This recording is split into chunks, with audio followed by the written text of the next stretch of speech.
Chapter 2561. Translator, Endless Fantasy Translation Editor, Endless Fantasy Translation Translator, Endless Fantasy Translation Editor, Endless Fantasy Translation. He would give her all of his money. Betrothal gifts were usually given by the groom to the bride. Usually, if the bride was having a hard time, she would keep some of it. Otherwise, she would return it all to the groom. To put it bluntly, it was Siyi's betrothal gift. It was all his savings over the years, including real estate and his company. The betrothal gifts were given by the groom to the bride. Of course, they would not all fall into Qin Yiru's hands but into Yunjian's. If Yunjian's family, Qin Yiru's family, was having a hard time, Qin Yiru's family would keep some of Siyi's betrothal gifts. If Qin Yiru's family was having a good time, Siyi's betrothal gifts would be returned in full. The more betrothal gifts the groom gave, the more glamorous the bride's wedding would be.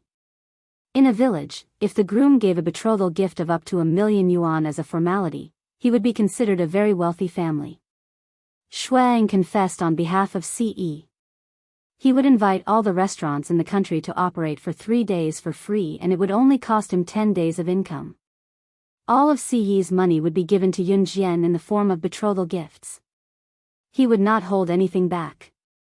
This process would be completed during the engagement banquet and the wedding. What? Hearing Shui Ying's words, Wang Xuanfang, whose butt was still firmly pressed against the bench, slipped and fell to the ground. Before she could get up, she exclaimed loudly with her eyes bulging. That, how much money is that? Young man, what do you do for a living? Let's not talk about country Z, even in the whole world, there isn't a woman who's more glamorous than your granddaughter's wedding. Rong Jiaoxian, a primary school teacher, rolled her eyes and almost fainted from shock. Zhang Meihua's face stiffened as well. As the director of new crews, Yun Jian had already given Zhang Meihua a lot of face. Zhang Meihua already felt that at Yun Jian's level, she would not be able to find a man of Yun Jian's age who was more outstanding than her. She had thought that Siyi's wealth could not compare to Yun Jian's, but Zhang Meihua was smart. She knew that she did not have a good relationship with Yun Jian, so she did not dare to say anything about Yun Jian's matters. Who would have thought that Siyi's wealth had reached the pinnacle of perfection? Moreover, such a rich, powerful, handsome man was willing to give all of his wealth to Yun Jian? In this world, who else in the world could do that? Men were with the rich translation once, and Yun Jian, Zhang? What about Ce? He was willing to turn all of his wealth into a rare treasure called love. He would rather turn from the richest man in the world to a poor man with nothing in his pockets to give her that rare treasure called love. The group of old women present had lived for nearly a lifetime. They were used to seeing couples break up. After getting married, they were still on guard against each other. They were also used to seeing people cheat on each other. In the end, they would break up and even see each other as mortal enemies. However, they had never seen a young man like Ce. He did not say, "I love you," to Yun Jian in front of everyone from the beginning to the end, nor did he show excitement at the engagement banquet and wedding that outsiders could see even if they did not want to see it, unlike other young people. However, he was willing to give Yun Jian the wealth that others could not afford. He did not even bat an eyelid. There was no lack of rich men in the world, but a man like Ce, who could give all of his wealth to Yun Jian when he already had it all, was a rare treasure in the world. He was using his actions to tell everyone present that he and Yun Jian were going to spend the rest of their lives together. A pair for the rest of their lives. Never to leave. Translator, Atlas Studios Editor, Atlas Studios. Chapter 2562. The engagement party was on the second day. It was already 11 p.m., and it was getting late. They still had to wake up early the next day. Yun Jian and Ce, as well as most of the guests of the engagement party, had gone to bed early. The stars filled the sky, as if signaling the end of the old era and the beginning of a new era. Huff. Huff. Huff. It was a different kind of night. Si Luo was holding a heart-shaped wooden stick used for blowing bubbles. She dipped the stick in the bubble solution and blew bubbles at the stars and moon in the sky. It's so cold outside. What are you doing here? Shuang walked out and saw Si Luo sitting alone outside, blowing bubbles with a wooden stick that he had made. He walked over and grabbed Si Luo's arm, wanting to bring him into the house. I miss home. I want to go home. Si Luo, who was usually weak, used her other hand to push Shui Ying's hand away as she spoke expressionlessly. However, her pouting lips made Shui Ying's heart skip a beat. Si Luo had never mentioned her home. Shuang had never asked about it either. Seeing Si Luo's upset expression, Shuang reached out to hold her hand. Then I'll bring you home. Not our home. It's my home. I want to go home. Sister Yunjian and the rest are so happy. I'm really happy for Sister Yunjian, but I want to go home. I want to go home where Daddy and Mommy are still around. But why is it so hard? Why was I so disobedient when I was young? If I knew that I would never see them again, I would definitely be obedient. I would definitely be very obedient. This time, Si Luo did not let go of Shui Ying's hand. She slowly squatted down and hugged her head. When he first met Si Luo, she was very innocent. However, her innocence was just to cover up the fear and dread in her heart. When I was 13, Daddy's business enemies came knocking on our door. They hired assassins to kill our entire family. I was stuffed under the bed by Mommy. I didn't dare to make a sound. I just watched as my family fell into a pool of blood. I was disobedient when I was young. When I was 6 or 7, life at home wasn't so good. Back then, Daddy and Mommy would wake up before 3 in the morning so that they could eat every day. They went out to sell newspapers and pick up trash. Life at home was too hard. I didn't know how to behave. My family's expenses were not enough to buy me a doll, so Daddy went out to sell blood and bought me a doll. I was so happy back then. After that, Daddy's business and business. I've always thought that Daddy and Mommy, Daddy and Mommy, Daddy and Mommy, Daddy and Mommy. At this point, Si Luo's body trembled violently. She paused for 2 seconds before continuing. When I saw Sister Yunjian and Mommy, Daddy and Mommy, Daddy and Mommy, Daddy and Mommy, Daddy and Mommy, Daddy and Mommy, Daddy and Mommy, Daddy were so happy. But now, even looking at them and talking to them is a luxury. I really regret it. Si Luo's innocence was half an act. That was because she had to use her innocence to protect herself. Only now did Si Luo dare to open her heart to Shuang. When she was young, she didn't know how to behave. She thought that it was natural for her parents to treat her well. It was only after she lost them that she learned to cherish them. However, it was all too late. Shuang didn't say anything this time. He only reached out his long arms to pull Si Luo into his embrace when Si Luo buried his head in his sobs. In the future, it's my turn to protect you. My kindness to you is something you should accept.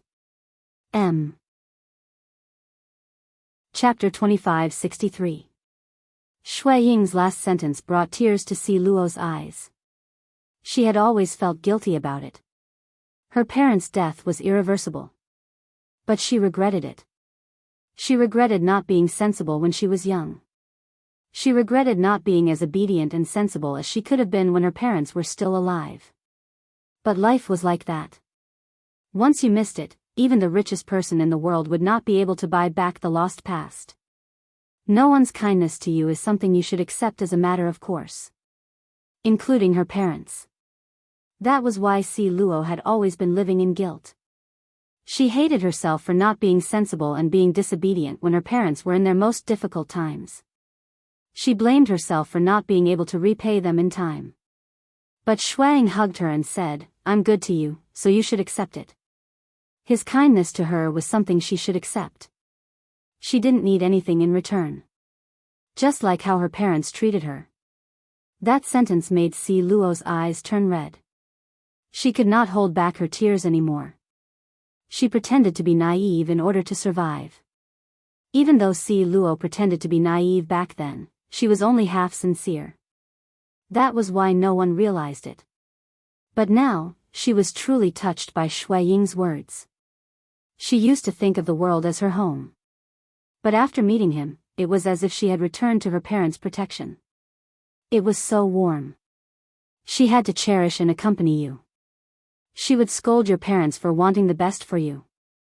Because when you look back, you might realize that your parents, who had always been protecting you, were no longer around. The engagement banquet was held as usual the next day. There was usually nothing special at an engagement banquet. Friends and family would be invited for a meal and a chat, and that would be it. On this day, the most important thing to mention was that in Country Z, the couplet, Ce and Yunjian, grow old together, appeared on every street and alley in the country. These words appeared on all the trucks on the road, on all the bus billboards in the city, and on all the restaurants in the country. This caused a sensation all over the world. Passers-by and residents all asked what was going on. A national celebration was probably nothing more than this. There was nothing worth mentioning at the engagement banquet. After midnight, the engagement banquet was officially over. Muing did show up the next day, but she had a worried look on her face. Mad Dragon was nowhere to be seen beside Muing. Yunjian was a little confused when she saw him during the day. Yunjian suddenly received a text message when the engagement party was just over in the wee hours of the morning. She glanced at the message and walked out. As she walked out, she glanced at Muing and explained to Ce before she hurriedly left. South Africa, Moon City. At a scientific laboratory. After Mad Dragon agreed to the unreasonable request of the perverted doctor's son, the perverted doctor's son tied Mad Dragon to an operating table. The perverted doctor's son held a scalpel and rubbed it until it made a "kacha" sound. Mad Dragon, let's make a deal. As long as you give me your heart for an experiment, I'll save your woman. I won't go back on my word. The perverted doctor's son looked at Mad Dragon with a sinister expression. As he said that, the scalpel was about to fall on Mad Dragon's heart. Just as the scalpel was about to pierce Mad Dragon's heart, with a bang, the door was kicked open. At the same time, a slender figure broke through the door and entered. At the same time, a butterfly knife stabbed into one of the perverted doctor's son's eyeballs at a speed that couldn't be seen with the naked eye. Tisk! The butterfly knife pierced the eyeball, causing it to detach from his glasses and burst on the spot. The perverted doctor's son took a few steps back and wailed in pain. Ah! Ah! Ah! At that time, the beautiful figure who had just entered swept her gaze across the room, then stared at Mad Dragon. Suddenly, her lips curled up coldly, and she said something that frightened the perverted doctor's son so much that all the cells in his body trembled. Do you know how much money I spent to recruit him? How dare you lay a finger on one of my kosher mercenaries, slaying God's men? How dare you? Chapter 2564. Back then, Yun Jian had snatched Mad Dragon from Ce. After snatching Mad Dragon from Ce and forcing Mad Dragon to join the kosher mercenaries, Yun Jian had to pay Mad Dragon a fixed salary. Mad Dragon's status in the world was second only to Yun Jian, who was ranked first in the International Secret Service. Although there was a huge difference in the price of their missions, Mad Dragon was ranked second in the world of Secret Service. In spite of it, as God of War who ranked third on the International Secret Agent chart, if Mad Dragon were to perish, Wuxia mercenaries would be the one to suffer the heaviest loss. The psychopathic doctor's son who had his eyeball pierced by the butterfly knife Yun Jian tossed out wailed as he rolled on the floor, shuddering. When he heard what Yun Jian said, his other eye that was still intact widened like a fish's eye. He had forgotten. After Mad Dragon left an Hun organization, he had joined the kosher mercenaries. An Hun organization wouldn't pursue the death of an assassin or Secret Service agent, but the kosher mercenaries would. The kosher mercenaries were known internationally for being protective of their own. When he was messing with Mad Dragon, he had completely forgotten that Mad Dragon was now a member of the kosher mercenaries. Don't kill me. Don't kill me. He covered his blinded eye and rolled on the ground, trying to beg for mercy from Yun Jian. Seeing how terrified he was, Yun Jian smirked. She walked over and took out another butterfly knife. She cut open the ropes binding Mad Dragon. Before Yun Jian arrived, Mad Dragon had already been stabbed multiple times by the crazy doctor's son, but Mad Dragon didn't even make a sound. You touched my subordinate. Now that he's seriously injured, he won't be able to bring any benefits to the Kosha mercenaries for the next few months. You know that the Kosha mercenaries have always been protective of their own. Do you think I'll let you go? Yun Jian stepped forward, her white shoes making a sound as she walked. She walked in front of the crazy doctor's son and said expressionlessly, "No, no, no, don't kill me. I'll do anything. I'll tell you anything. As long as you don't kill me." Unlike the crazy doctor's son, the crazy doctor's son was a coward who was afraid of death. At this moment, he was covering his bleeding eye. He didn't even care about the unbearable pain of having his eye pierced. Hand over the secret manual that your father taught you. Don't play any tricks. I have ways to kill you. Yun Jian saw that the time was right and said calmly. If Yun Jian was like Mad Dragon, asking for the secret manual or begging him for Muing, then the crazy doctor's son would definitely think that he had something that others couldn't get. Therefore, he wouldn't be willing to hand it over for a long time. However, Yun Jian had pierced his eyeballs just now. There was no way he did not believe that Yun Jian dared not kill him. Like an obedient dog, the man covered his eye and crawled to the side of the laboratory. He took out a very old book from a hidden bookshelf at the back of the laboratory and hurriedly handed it to Yun Jian. Here. I gave it to you. You said you'd let me go. After stuffing the book into Yun Jian's hands, the crazy doctor's son crawled out. However, he wasn't even halfway out. Holding the secret manual the man gave her, she spun around abruptly and tossed the butterfly knife with her other hand that was swinging it lightly. With a swoosh, the butterfly knife pierced the man's heart from his back. Ugh. You. Don't. Speak. Believe. Use. The crazy doctor's son turned his head around and shouted with all his might. However, before he could finish, Yun Jian was already in front of him. She reached out and pulled out the butterfly knife from the back of the crazy doctor's son. She wiped the blood on the knife with a tissue as if she hadn't done anything. With a red arc, the crazy doctor's son uttered the last words of terror that he would ever hear in his life. I, slaying God, have killed countless people. When have I ever kept my word?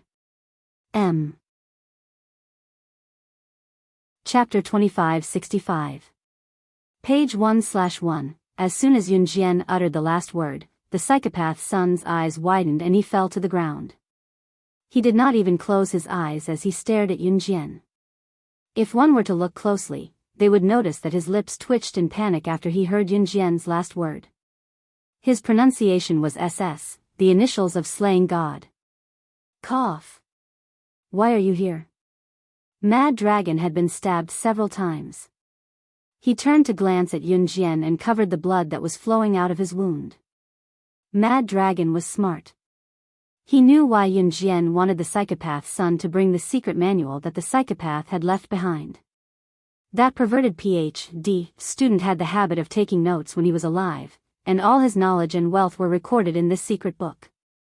This secret manual was the psychopath's diary when he was alive. With it, Yun Jian could concoct the medicine to save Muing and maintain Muying's life.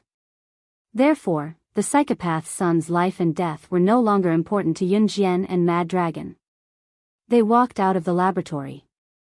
Mad Dragon held the wounds on his body and suddenly stopped in his tracks. SS, can you promise me one thing? Mad Dragon coughed and asked.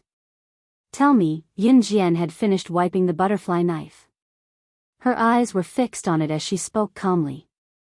Don't tell her that I was injured and that I asked for medicine for her. Don't tell her that I almost died. Mad Dragon pleaded. Yun Jian looked up and glanced at Mad Dragon for a second. The next second, she lowered her head expressionlessly and gave her silent consent. Work hard after you've recovered. The Kosha mercenaries don't keep idle people. That was a promise. Mad Dragon raised a brow and nodded. Yun Jian returned to Hubble Island in the early morning of the next day. The engagement banquet was never going to be lively because it was reserved for the wedding ceremony. The wedding ceremony was as lively as it could be. Yunjian and Siyi's wedding date was set. It would be held on the 1st of April, which was Yunjian's birthday.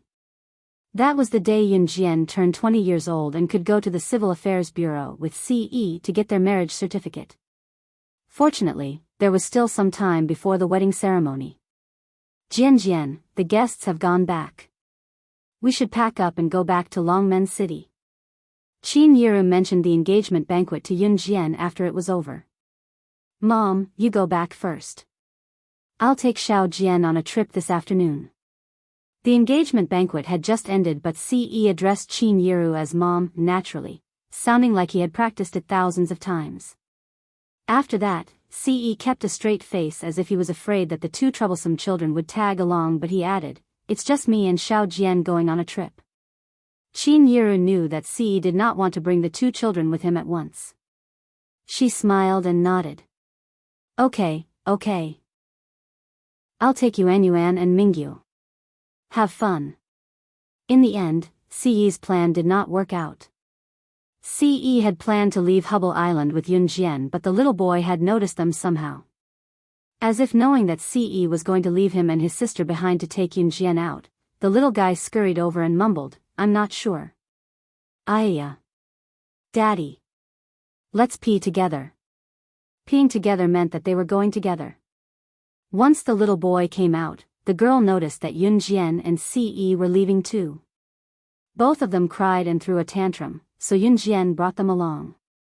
On the bus to Country D, Ciyi's chiseled features were dark throughout the journey. Both children sat on Yunjian's lap and babbled excitedly. They met a middle-aged man from Country Z along the way. Like Yunjian and Ciyi, he was also bringing his family to India for a vacation. Seeing both children sitting on Yunjian's lap and Ciyi looking glum, the middle-aged man greeted Yunjian and glanced at Ciyi before telling Yunjian, "You're both taking care of your children. Is this the stepfather of the two children? It must be tough for you to take care of them alone. Young lady, it must be hard on you. I'm a parent too, I know how tough it is to take care of children." Translator, Endless Fantasy Translation Editor, Endless Fantasy Translation. Chapter 2566. The middle-aged man didn't know about the relationship between Ciyi and Yunjian. Earlier, he had greeted Yunjian. Now, he saw Ciyi sitting by the bus window, looking out of the window with an expression that said he didn't want to see the two children. Seeing that there was no expression on his cold face, the middle-aged man automatically assumed that Ciyi was unhappy with the two children's arrival. If he wasn't a stepfather, then what was he? The middle-aged man's name was Lu Jingdong. He was already 38 years old. He was traveling with his wife and two children who weren't even 10 years old. It could be said that he doted on his children to the extreme. Lu Jingdong was the biological father of his children, so he always felt that a child's biological parents would definitely be extremely good to their children. The feeling that Ciyi gave him made Lu Jingdong think that Ciyi was the stepfather of the little boy and the little girl. That was why he said those words. Lu Jingdong didn't mean to say those words. However, after he said those words, Ciyi's sharp black eyes glanced sideways at him. Seeing this, Lu Jingdong was so frightened that his body trembled and he didn't say anything else. By the time he reacted, Ciyi had already grabbed the clothes on the back of the little boy's back with one hand and pulled him onto his lap. From the beginning to the end, Ciyi didn't say a word. They're a married couple. Why the hell are you talking about stepfather? You're the stepfather. Lu Jingdong's wife was a very honest person based on her appearance. After hearing her husband's words, she reached out to grab Lu Jingdong's ear and gently twisted it. Then, she smiled at Yunjian. "My husband is outspoken and speaks carelessly. Don't mind him, little girl. It's fine." Yunjian replied. "Nonsense. Why are you still fooling around in the future? They're a loving couple." Lu Jingdong's wife patted Lu Jingdong and reprimanded him in her native dialect. Lu Jingdong scratched his head and really didn't say anything. Halfway through the bus ride, Lu Jingdong's wife started chatting with Yun Jian out of boredom. Lu Jingdong's wife was called Chen Min. She was a very honest person. She had 2 children, a boy and a girl. Therefore, when he saw that Yun Jian was young and had 2 children, 1 boy and 1 girl, he became interested and talked to Yun Jian more. Yun Jian and Siyi's destination was the Golden Temple in D country. The Golden Temple was a must-visit for tourists to D country. The golden roof of the Golden Temple was built with 880 kilograms of gold. Its scale was very majestic. Upon hearing that Yun Jian and Ce were also going to the Golden Temple, Chen Min hugged her 7-year-old daughter and said excitedly, "My family is also going there to play." It went smoothly. What a coincidence. In contrast to Chen Min's excitement, Yun Jian merely blinked her eyes. When they arrived at their destination, Yun Jian parted ways with Chen Min's family. D country wasn't rich and the status of women in D country was very low. Yun Jian and Ce found a hotel to stay in. The Golden Temple was a world-famous tourist attraction, so very few people came to visit it. The hotel that Yun Jian and Ce found was one of the bigger hotels. When they entered the hotel, they met a group of tourists from Z country. There were also other groups from all over the world. After Yun Jian and Ce checked in, the group of tourists from Z country saw Yun Jian and Ce. One of the people in charge of the tour walked over and said to Yun Jian and Ce, "Hello, everyone." I'm the person in charge of the tour group. Everyone calls me Golden Gold. It's like this. D country has very few toilets and the status of women is low. I see that there are 2 women in your family. It's a little dangerous to travel here alone. Are you interested in joining our tour group? Come. Wonderful Book House. Chapter 2567. Our tour group specializes in tourism activities and has even hired a few bodyguards to protect everyone's safety. After all, who doesn't want to return to their homeland safely and happily? How about it? Do you want to join us? The person in charge of the tour group, who called himself Jean, took out a pack of cigarettes from his pocket and handed one to Ce while introducing the benefits. Needless to say, Jean was the person in charge of the tour group. When he saw Yun Jian and Ce with the 2 children, he saw Yun Jian and Ce as glowing silver. Hence, he hurried over and tried to pull Yun Jian and Ce into the group. Unexpectedly, Yun Jian and Ce ignored Jean and walked around him into the hotel room. Seeing this, Jean snorted and turned around. "Hey, brother, did you fail to get a guest?" She doesn't even care about you. But that girl is really beautiful. That butt, that waist, if I can ride her a few times, I'll laugh out loud in my dreams. Jean turned around and saw a man who was slightly taller than Jean. However, his facial features were uglier than Jean's. "I don't like that guy." Jean glanced in the direction that Ce had left. He put the cigarette that he wanted to pass to Ce in his mouth, lit it, took a puff, and blew out the smoke. "Why? Do you want to do him?" "Brother, I'll follow you." The perverted man in front of Jean said. "TSK." Jean glanced at the perverted man and didn't reply. The original plan was to visit the Golden Temple the next day, so Yun Jian went to bed early. At 3 in the morning, the little girl woke up because she wanted to pee. She cried and said the word "shoo." The little girl needed someone to look after her, so Ce stayed behind while Yun Jian carried the little girl out. She also wanted to go to the toilet. Germany was a country that was extremely short of toilets. Women here could only go to the toilet twice a day, and they had to go to the toilet in pairs. After asking around, the news he got was that the toilet was 5 kilometers away from the hotel. The little girl was fine after she finished peeing outside the door. After sending the little girl back to the hotel, Yun Jian walked out by himself. She planned to go to the toilet 5 kilometers away. Country D was such a country. There was an extreme lack of toilets. In Country D, the chances of women being raped when they went to the toilet in the middle of the night were quite high. Just as Yunjian walked out, she bumped into Chen Min, who was on the bus. "Hey, are you going to the toilet too? I heard that the toilet is 5 kilometers away. It's not safe for us to go there alone. So, I decided to go with everyone." Chen Min greeted Yunjian. Beside Chen Min were a few Z Country women who were traveling with the Z Country tour group. Since they were on the same path, Yunjian didn't refuse. When the group of people arrived at the toilet 5 kilometers away, they all rushed there. Oh my God! Even the toilet is 5 kilometers away in this godforsaken place. Luckily, I don't live in this godforsaken place. Otherwise, I would go crazy. One of the women said. Then, everyone started chatting. In the dark, Jean and the perverted man, who had followed them all the way here, accidentally discovered that Yunjian had come out alone. So, in order to vent their anger during the day, the two of them planned to lay their hands on Yunjian. I've attracted the group of old bachelors in town here. These women will probably lose their virginity. When the time comes, we'll cover our faces and no one will recognize us.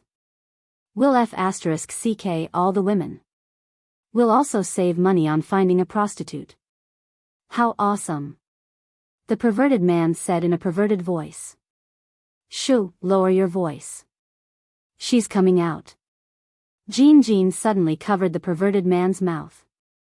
They saw Yunjian walking out of the toilet. The rest of the women also left the toilet.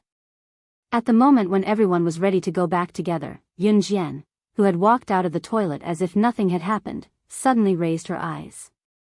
The pair of eyes under her bangs seemed to be stained with strange red streaks under the moonlight. Then, in front of all the women present, as well as Jean and the perverted man who were hiding in the dark, she immediately opened her mouth and said something that made everyone panic. You've been following us all the way. Are you still not planning to come out? Chapter 2568. 5 kilometers away from the hotel, there was a toilet. This toilet was piled up with stones and looked dilapidated. Although the people outside could not see the people inside the toilet was so dilapidated that it looked like it would fall down with a push. Yunjian was standing 10 meters away from the toilet. Under the moonlight that was about to set in the west, her straight and slender figure was enough to arouse men's desire. But at this time, she stood in the same spot as if nothing had happened and suddenly said this sentence out of nowhere. As soon as she finished speaking, Jean and the perverted man who were hiding in the dark, as well as Chen Min, as well as the group of women who had come with the group to use the restroom, were all stunned. What do you mean by following us all the way? Don't scare me. It's so dark here. There's no one around. One of the women tugged at her clothes, and her face turned pale. She looked around and was clearly frightened to the point that she let out a cry. The other women who came with her trembled when they heard Yunjian's words. Among the group of people who came here, 3 or 2 were men. And the whole group was from Z Country. Although it was 3:00 in the morning, the people from Z Country had long heard that there were few toilets in D Country. Moreover, the chances of women going to the toilet alone were very high. Therefore, these women gathered a lot of people in the middle of the night and went to the toilet 5 kilometers away. A few of the women even dragged their boyfriends or husbands with them. They were the 3 or 2 men who were standing at the scene. 3 minutes after Yunjian spoke, a woman whose husband was standing beside her was holding her man's arm. Seeing no one around them for a long time, she was not afraid of trouble and replied to Yunjian in a loud voice, "What's the matter?" "There's no one." "Who are you trying to scare? Can you please shut your mouth? Otherwise, you can go back alone." This woman relied on her husband's protection and was not afraid that there were people around. That's right. There's no sound around. You shouldn't scare us like this just because you're young. We're old and can't stand being scared. Another woman chimed in.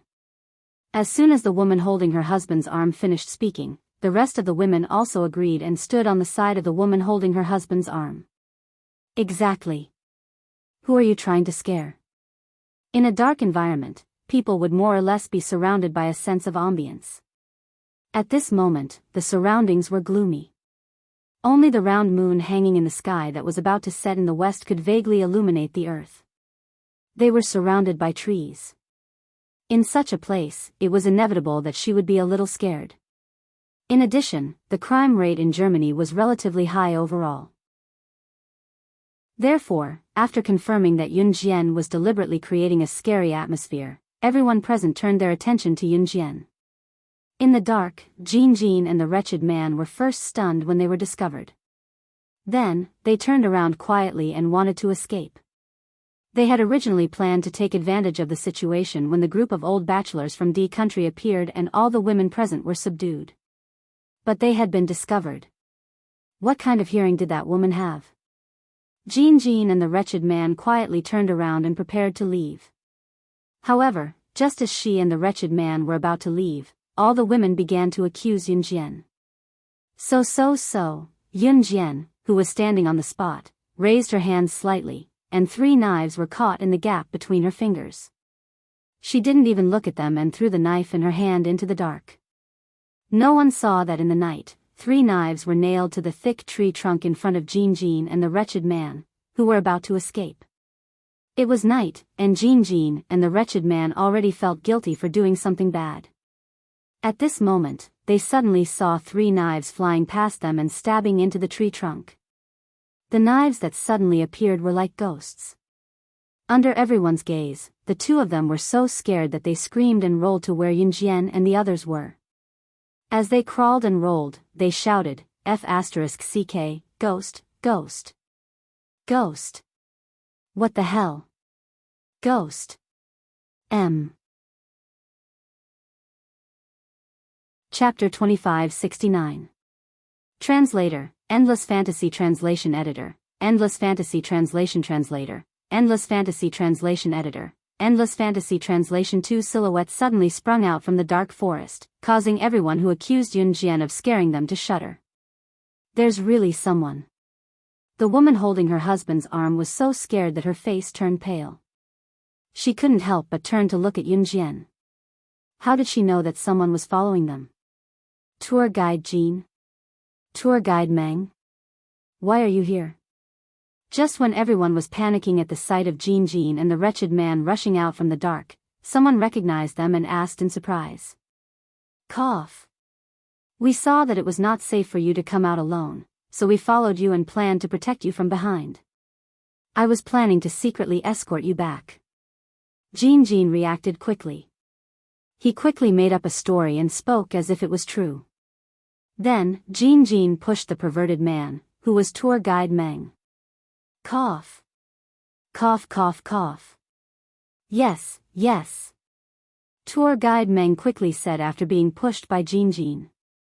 Tour guide Jean, tour guide Meng, you're so professional. Thank goodness I chose your tour group. The woman holding her husband's arm was grateful after hearing Jin and tour guide Meng's words. Everyone else also looked at Jin and tour guide Meng with gratitude. Yun Jian only glanced at Jin and the perverted man and didn't say a word. The next moment, her ears twitched and she said expressionlessly, "Someone's here, let's go immediately." Then, she didn't care if the people around her followed and left first. With the previous lesson in mind, the rest of the group quickly followed after Yun Jian. A minute later, a group of old bachelors from Country D arrived and realized that there was no one there. F***ck. Those 2 tour guides from Country Z dared to lie to us. We'll get him tomorrow. One of the old bachelors of Country D stomped his feet and spoke in Country D's language. Everyone quickly returned to the hotel. The next morning, Yun Jian carried the little girl. Ce carried the little girl and walked downstairs. Early in the morning, they prepared to leave for Country D's scenic spot, the Golden Temple. Just as they went downstairs, they met the tour group. There was also Chen Min's family. Chen Min greeted Yun Jian. Yun Jian just nodded slightly. As soon as they walked out of the hotel, the little guy clenched his fists and made a few sound. Yun Jian naturally figured out the attributes of the little fellow and the little girl. Without exception, the little fellow's voice indicated that the little fellow had peed. Children don't know any better, so they pee directly on the diapers. Yunjian asked Ce to put the baby down on a clean step at the entrance of the hotel. She reached out to change the baby's diaper. Let me do it. Ce gently grabbed her wrist and personally changed the baby's diaper. He. The little guy was completely unaware that he had wet his own diaper. His hands and feet were like a turtle when it was turned over, climbing up and down left and right. He was so cute that people couldn't help but want to kiss his forehead. At this moment, Chen Min's family also walked out of the hotel. Seeing the little fellow's face, Chen Min couldn't help but say to Yunjian, "Your son is so handsome. He'll definitely be a handsome guy in the future." After hearing this, Yunjian politely thanked her. At this moment, Ce had already rudely removed the baby's diaper. He took a new one and skillfully changed the baby's diaper. However, just as he was about to change the baby's diaper, the little fellow made another sound. A stream of urine sprayed onto Ce's face like a fountain. Translator, Henyi Translations Editor, Henyi Translations. Chapter 2570.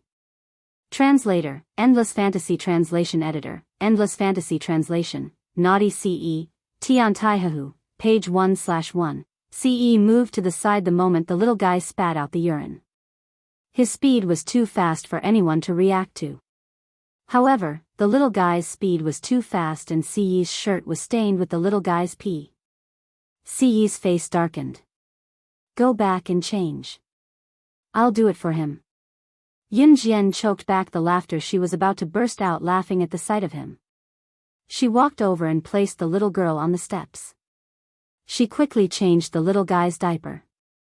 Needless to say, the little guy was amazing. This was not the first time he had to pee while changing a diaper. However, every time he did it, he would not spill it on himself. Don't laugh, this was a profound skill that required a good grasp of strength. Ce's face darkened as she turned and walked back into the hotel. Chen Min came over and whispered to Yunjian. Hey! My husband said that your husband was like the child's stepfather. Just now, I saw his eyes. It was as if he really wanted to strangle the child. It was as if he had a deep hatred for the child. After that, Chen Min winked at Yunjian. Yunjian's lips curved into a smile. The Golden Temple was located not far from the hotel. The roof of the Golden Temple was made of pure gold and its value could not be measured by money. Of course, if someone wanted to steal from the Golden Temple, it was obviously illogical. After all, this place was heavily guarded, and the gold had been built inside the Golden Temple, creating a huge temple. Unless someone was able to move the temple. Yeah. Gold. Gold. Gold. Gold. The little girl clapped her hands excitedly when she saw the Golden Temple made of shining gold. At this moment, tour guides Jean and Meng were sitting not far away. Both of them were wearing masks. That was because early in the morning, the old bachelor who had failed to get his way yesterday had caught them and beaten them up. Jean and Meng clenched their fists. Their anger towards Yunjian and Ce increased by another level. Brother, I can't take this lying down, tour guide Meng said. I can't take this lying down either. Jean replied. Suddenly, the two of them, who were originally looking at Yunjian and Ce's family of 4, looked at each other and formed a conspiracy. To reach the Golden Temple, one had to climb the nameless mountain near the Golden Temple. Usually, people who came here to play would be recommended by the hotel to visit the Golden Temple first before going to Nameless Mountain. Of course, most people would visit the Golden Temple on the first day and Nameless Mountain on the second. On the way back, Chen Min made an appointment with Yunjian to go to Nameless Mountain with Yunjian the next day. Yunjian agreed. At 2:00 in the morning, Yunjian finally coaxed the little fellow and the little girl to sleep. Ce went into the bathroom to take a bath. The two of them made a lot of noise and didn't fall asleep until midnight. Seeing that the night was beautiful, Yun Jian brought the telescope that the two of them insisted on buying when they were shopping at the Golden Temple and went up to the rooftop, the highest floor of the hotel. The highest floor of the hotel was the 6th floor, the highest floor in the vicinity. Looking down from here, they could see the entire scene, but the rooftop of the hotel could not be seen from other floors. The night was dark. Yun Jian held the telescope with one hand and looked at the stars and moon in the sky. Bang, gotcha. Suddenly, the rooftop door at the back was opened, closed, and locked. Yun Jian squinted. Just as she was about to turn around to find out what was going on, a familiar chest came into her embrace. Xiao Jian, it's been a long time since we last met. The moment the rich voice rang, Yun Jian could even feel a certain part of Siyi's desire swelling and pushing against her. Translator, Henyi Translations Editor, Henyi Translations. Chapter 2571. Yun Jian hadn't come to the rooftop to let Ce do this. Even if the rooftop of this hotel was on the 6th floor, it was pitch black, and the moon wasn't very bright. Dark clouds had covered the sky, so there wasn't a single bit of light in the surroundings. She wouldn't cooperate with him here. Let's go back. The children are still here. Yun Jian was about to say this when she suddenly felt Ce gently bite her most sensitive ear. In that instant, Yun Jian felt her entire body go numb. However, Ce seemed determined to have her this time. He grabbed Yun Jian's wrist with one hand and reached his other hand into the corner of her shirt. Under Yun Jian's loose clothes, he grabbed her tender spot. Yun Jian couldn't help but let out a soft moan. She hurriedly covered her mouth and leaned against Ce's shoulder. With her height, she only reached Ce's chin. She tiptoed so that her chin could reach his shoulder. When Ce heard Yun Jian's soft moan, his eyes turned scarlet. In the next moment, he carried Yun Jian horizontally and walked to the rooftop warehouse door. He kicked open the door and carried Yun Jian inside. The night was still very long. Unknowingly, the dark clouds in the sky gradually dispersed, revealing the full moon and countless stars. The twinkling stars flickered. Two of them gradually approached each other and eventually overlapped with each other. It was just like someone in the rooftop warehouse. The next day, Yun Jian woke up at around 10 in the afternoon. At this time, Chen Min's family should have been waiting for quite some time. However, Chen Min's family was very friendly. They didn't blame Yun Jian for oversleeping and even asked Yun Jian if she was too tired from playing with the two children yesterday. Actually, taking care of the two children wasn't tiring for Yun Jian at all. She was the one who was tired. I'm fine, Yun Jian replied indifferently. Chen Min also had a husband. Seeing Yun Jian like this, she just smiled. There were many people climbing the Nameless Mountain. Other than the Golden Temple, the Nameless Mountain was a must-visit attraction. Because this place was very beautiful, all the stones, flowers, and trees were all natural, and the air here was very fresh. Yun Jian and the others quickly climbed to the top of the mountain. What made Yun Jian feel strange was that she had been in the circle of assassins and secret agents for so many years. Except for the beginning, she had never felt sore in her legs. But today, when she carried the little girl up the mountain, her beautiful legs actually trembled involuntarily. Because of the little fellow and the little girl, Ce hadn't tasted anything fresh for a long time.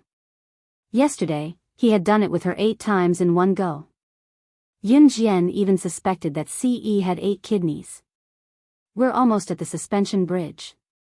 Nameless Mountain is most famous for its suspension bridge.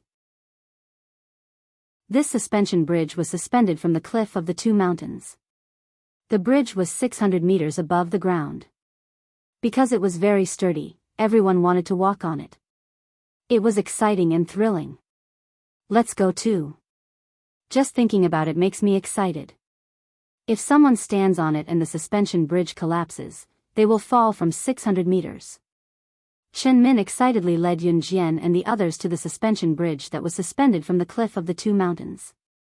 The suspension bridge was 100 meters long. Chen Min quickly led Yun Jian's family of 4 to the suspension bridge. Just as they walked onto the swaying suspension bridge, the suspension bridge swayed left and right. Chen Min panicked. Oh my God. Don't tell me we're going to fall. Chen Min looked down at the 600 meters below them and her face turned pale. Of course not. The surrounding area is well protected. So many people have walked on this suspension bridge and nothing happened. How can we be the only ones in trouble? A stranger laughed and said. At this moment, Yun Jian and the others walked to the center of the suspension bridge. Because below them was an empty 600 meters in the air, everyone was a little frightened. However, just as the man finished speaking, the chain on the side of the drawbridge suddenly loosened a little. Everyone panicked and didn't dare to move. In the next second, the chain suddenly loosened without warning. Ah! The chain on the left side of the suspension bridge broke. At this moment, someone's frightened voice rang out. Hearing that, everyone who was still standing on the suspension bridge turned pale with fright. If the suspension bridge collapsed, it would be equivalent to them falling off a 600-meter-high cliff. They would definitely die. Swoosh, swoosh, swoosh. The sound of the chain gradually breaking was like a nightmare that lingered in everyone's ears. It's over. It's over this time. I don't want to die, The people standing on the suspension bridge were so frightened that they didn't dare to move. They were afraid that if they moved, the sound of the chain breaking would become even faster. The workers by the cliff were already thinking of a solution. However, just as the chain was about to break completely and everyone thought that the people standing on the suspension bridge would be thrown off the cliff.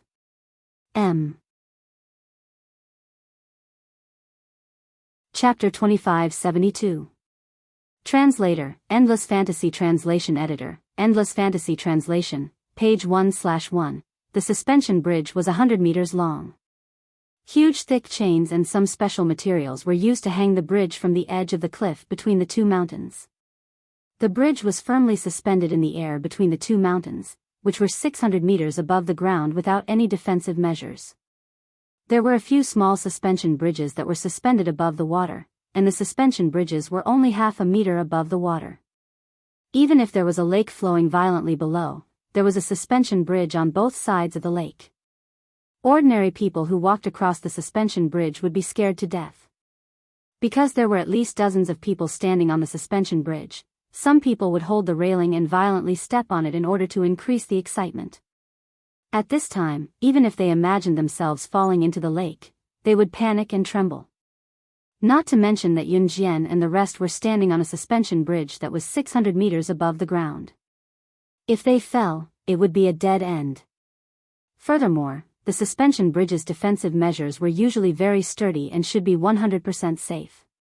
But the chains suddenly broke. This was something that no one could imagine.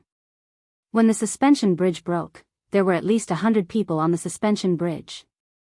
With so many people, even if the workers at the side pulled on the chains, they would not have the strength to hold on until the people at the foot of the mountain came to rescue them. In this kind of situation, it was usually certain death. Just when everyone thought that they were scared out of their wits, Yun Jian suddenly flipped over and stepped on the thin railings of the suspension bridge. Like a circus performer walking on a tightrope, she walked on the railings that were used as handrails when people walked on the suspension bridge. Not only did she not fall. Moreover, she was sprinting towards the side of the cliff where the suspension bridge had broken the iron chain. The suspension bridge was full of people and walking on the railings was the fastest way to reach the cliff. But other than Yun Jian, most people would not even be able to stand on the railings. Even the circus performer who walked on a tightrope would not be able to do this in this kind of situation. Quickly look. That young lady. She actually.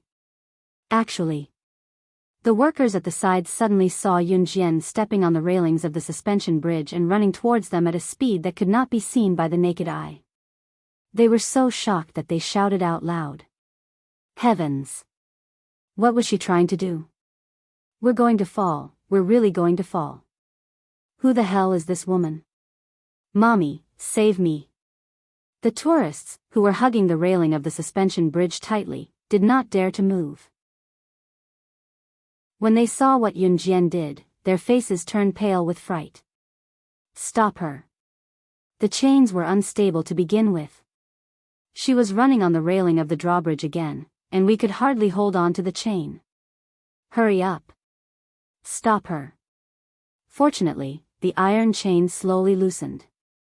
Just now, when the staff reacted, they had already hugged the iron chain tightly.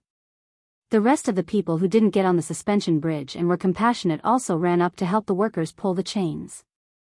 However, there were nearly 100 people on the suspension bridge. Their strength was not enough to pull on the chains, and they would not be able to hold on for long. Especially now that Yun Jian was running on the railing of the suspension bridge, it was simply putting pressure on them. Quick! Stop her. We can't hold on any longer.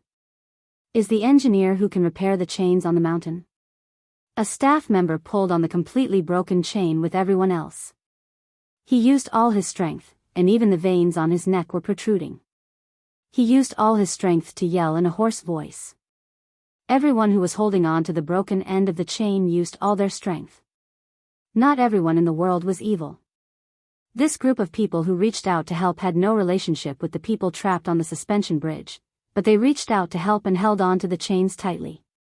Their feet were slowly inching towards the edge of the cliff. They could let go, and then they would be safe, but they were still trying their best.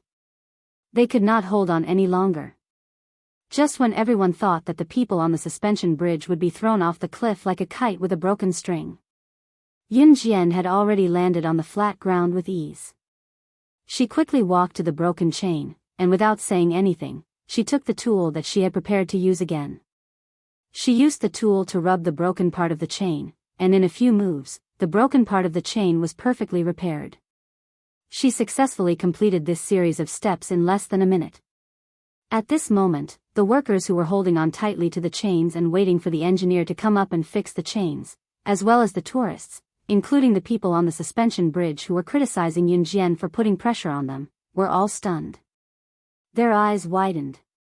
3 minutes later, the staff from just now took the lead and exclaimed at Yun Jian when they realized what was going on. Are you the top engineer in the world? Normal engineers would not be able to repair the suspension bridge so quickly. We hired the top engineers in the world to maintain and build the suspension bridge. Around us, only Mr. Kenani has the ability to fix the current problem. May I know your name? Translator, Tim. Editor, Tim. Chapter 2573. There were so many people at the scene just now, and there were also repair tools at the scene. However, the staff and the tourists were desperately holding on to the iron chain. No one tried to fix it because no one knew how to fix it. Actually, it wasn't that there weren't any engineers at the scene, but this engineer didn't know how to fix such a difficult thing. This engineer only checked the safety factor of the suspension bridge every day. Don't be fooled by the dangerous games in the amusement park, as well as the suspension bridge, where one mistake could lead to heavy losses. It required the relevant personnel to be stationed all year round to check the danger factor every day. After this staff member took the lead to call out to Yun Jian, the surrounding people were all stunned. The people on the suspension bridge were scared silly. Everyone immediately left the suspension bridge. The women were all wiping their tears. It was obvious that they were really frightened. As for the men who didn't want to cry because of their pride, they were so scared that their legs were trembling. Scared me to death. I don't dare to come to this kind of place anymore. Chen Min hugged her child tightly. She was so scared that her face turned pale. Even at the most frightening moment just now, Chen Min's first reaction was to hug her child tightly. Just now, the situation was urgent. When they went up the mountain, Ce was carrying the two children because he was afraid that Yun Jian would be tired. That was why Yun Jian was able to rush to the cliff to save the situation. At that time, Ce didn't have the slightest bit of modesty. The little girl and the little guy were laughing and playing with each other in Ce's arms. They didn't feel the slightest bit of danger. After recovering from her shock, Chen Min walked to Yun Jian. She saw that Yun Jian's family of 4 didn't seem frightened at all. She swallowed hard and said to Yun Jian, You weren't scared just now? You actually did something so dangerous. What if you fell? Chen Min had just finished speaking when Yun Jian interrupted her. In my world, there are no accidents. In her world, there was only success. There were no accidents. Chen Min swallowed her saliva and didn't say anything else. The accident happened too suddenly, but thank you very much. On behalf of all the staff and all the tourists who almost died on the suspension bridge, I would like to apologize to you for doubting your ability. Thank you, young lady. After a false alarm, the staff member walked up to Yun Jian and bowed to her sincerely. The staff member thought that Yun Jian would say, "You're welcome," but Yun Jian sneered and said to him in a sarcastic tone, "Do you really think that the breaking of the chain was an accident?" The staff member was stunned. What do you mean? Investigate who sent the staff away to touch the chains yesterday and today. You will definitely know what is going on. Yun Jian glanced at the staff coldly. Just now, her child was also on the suspension bridge. This accident that almost happened was completely caused by the negligence of the staff. This was not something that could be forgiven with just a word of thanks and an apology. It's him. It must be those two. Now that I think about it, they made excuses to send us away this morning. It must be them. One of the staff members also heard Yun Jian's words. The staff member frowned and suddenly pointed at Jin and tour guide Meng, who were standing not far away. Everyone was shocked. Jin and tour guide Meng saw this and didn't say anything to refute. They were so scared that they turned around and ran away. Stop them. Quick. The crowd panicked.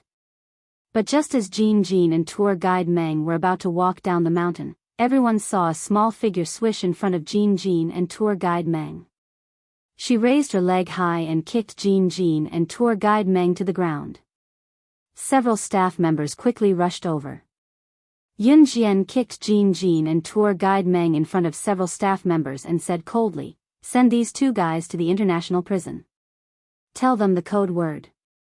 If they become gods by killing, they will never be able to get out of prison in this lifetime."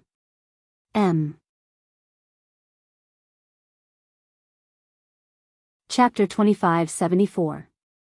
Page 1/1. Killing to become a god was a code word. The international prison was a place to imprison international criminals. It was said that once you entered the international prison, you could forget about coming out alive. Those who were sent to the international prison either had their arms or legs broken. Their lives there were more painful than death. And Yun Jian had some friendship with the boss of the international prison.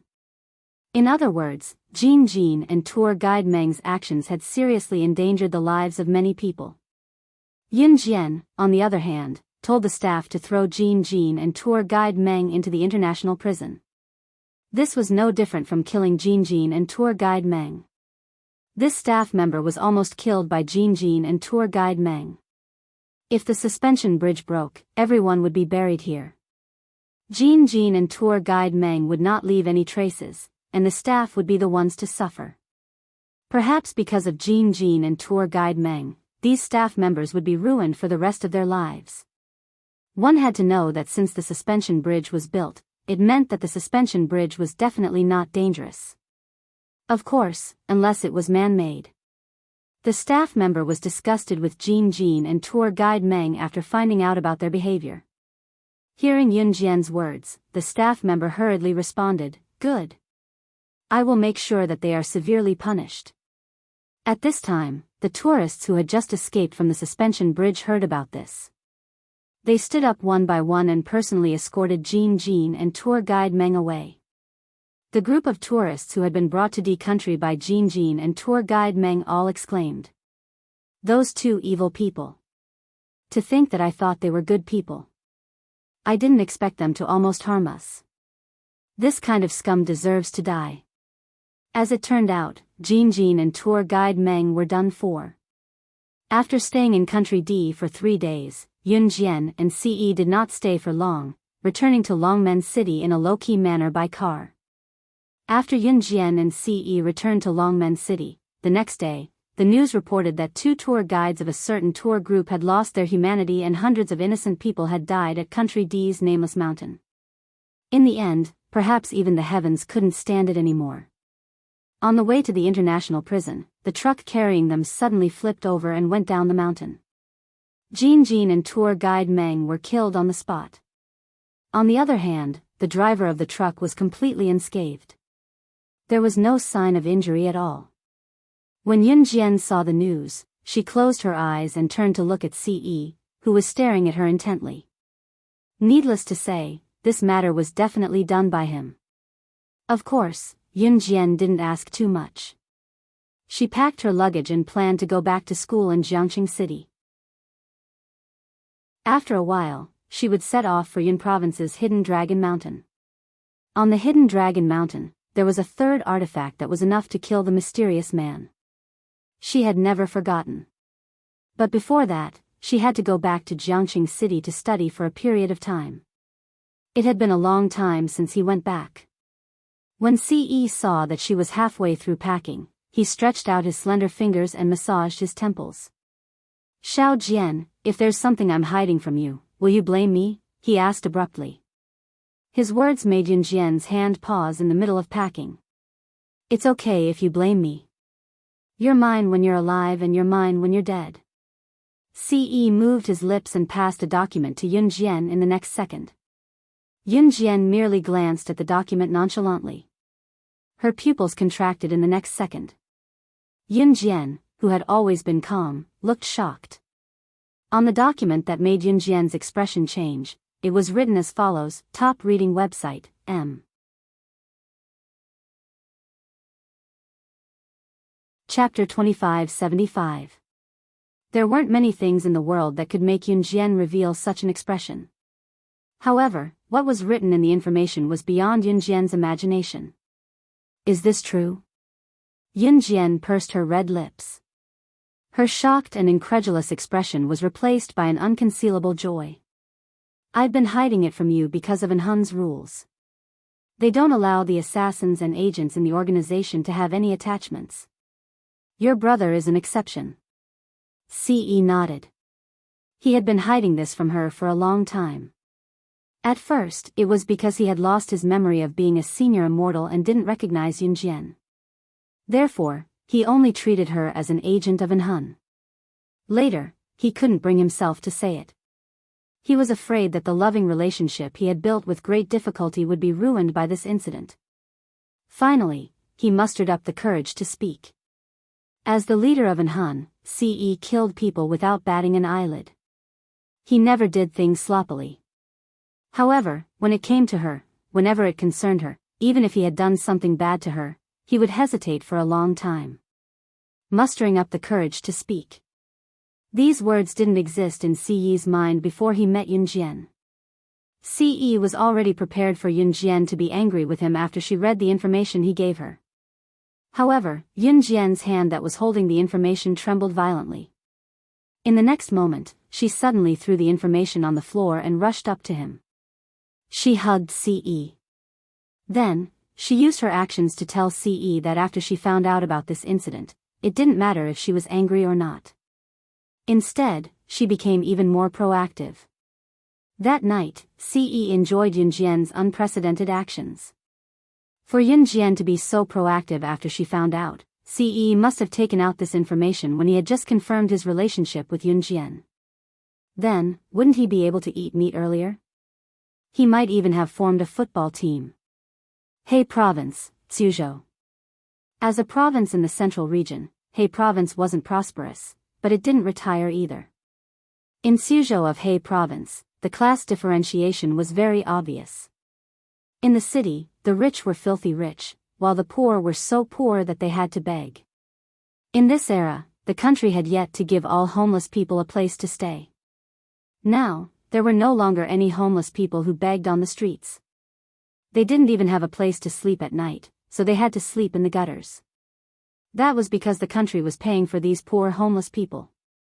Everyone could eat their fill and eat well. At this point, he had to mention that it was good for the country to be strong. In this era, there were still many homeless people on the streets. Longmen City had always been a place where men plowed and women weaved, so there were basically no beggars in Longmen City. He Province's Suzhou was different. The economic conditions here were more backward than Longmen City.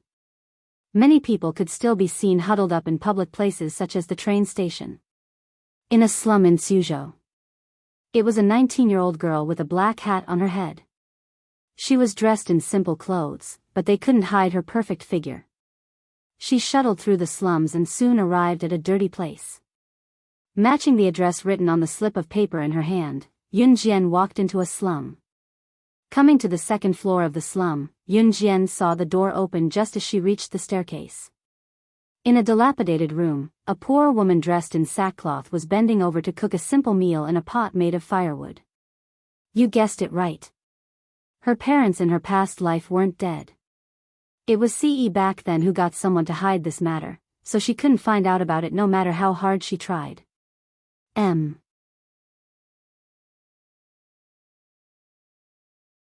Chapter 2576. Page 1/1. Most of the people in the slums lived a life of hunger and cold. Here, they would be satisfied if they were able to eat a full meal. Standing in the dilapidated house that was only 2 stories tall, Yun Jian's eyes flashed coldly as she looked at the middle-aged woman who was dressed in sackcloth that was patched with rags. The woman walked around the back of the burning stove and pressed her hand on her waist. She slowly bent down and picked up a piece of firewood and stuffed it into the stove. Then, she walked back to her original spot and continued to stir-fry the rice with only a few pieces of vegetables. The house was old and dark. When people stepped on the floor, it would make creaking sounds. It gave people the illusion that they could step on air at any time. "Miss, make way, make way." Just as Yun Jian stood outside the door and stared at the simple house that was not closed with a glint in her eyes, unable to move, an old lady's voice came from behind her. The old lady gently pushed Yun Jian aside and rushed into the house before Yun Jian. She said to the middle-aged woman who was stir-frying, "Ran. Your daughter is fighting with someone. It's at Westgate Market." The adults couldn't stop them even if they ran over. "This girl. Fighting with a man. Hurry up and go take a look." The middle-aged woman was different from Qin Yiru. Her face was thin and her hands were almost skinny.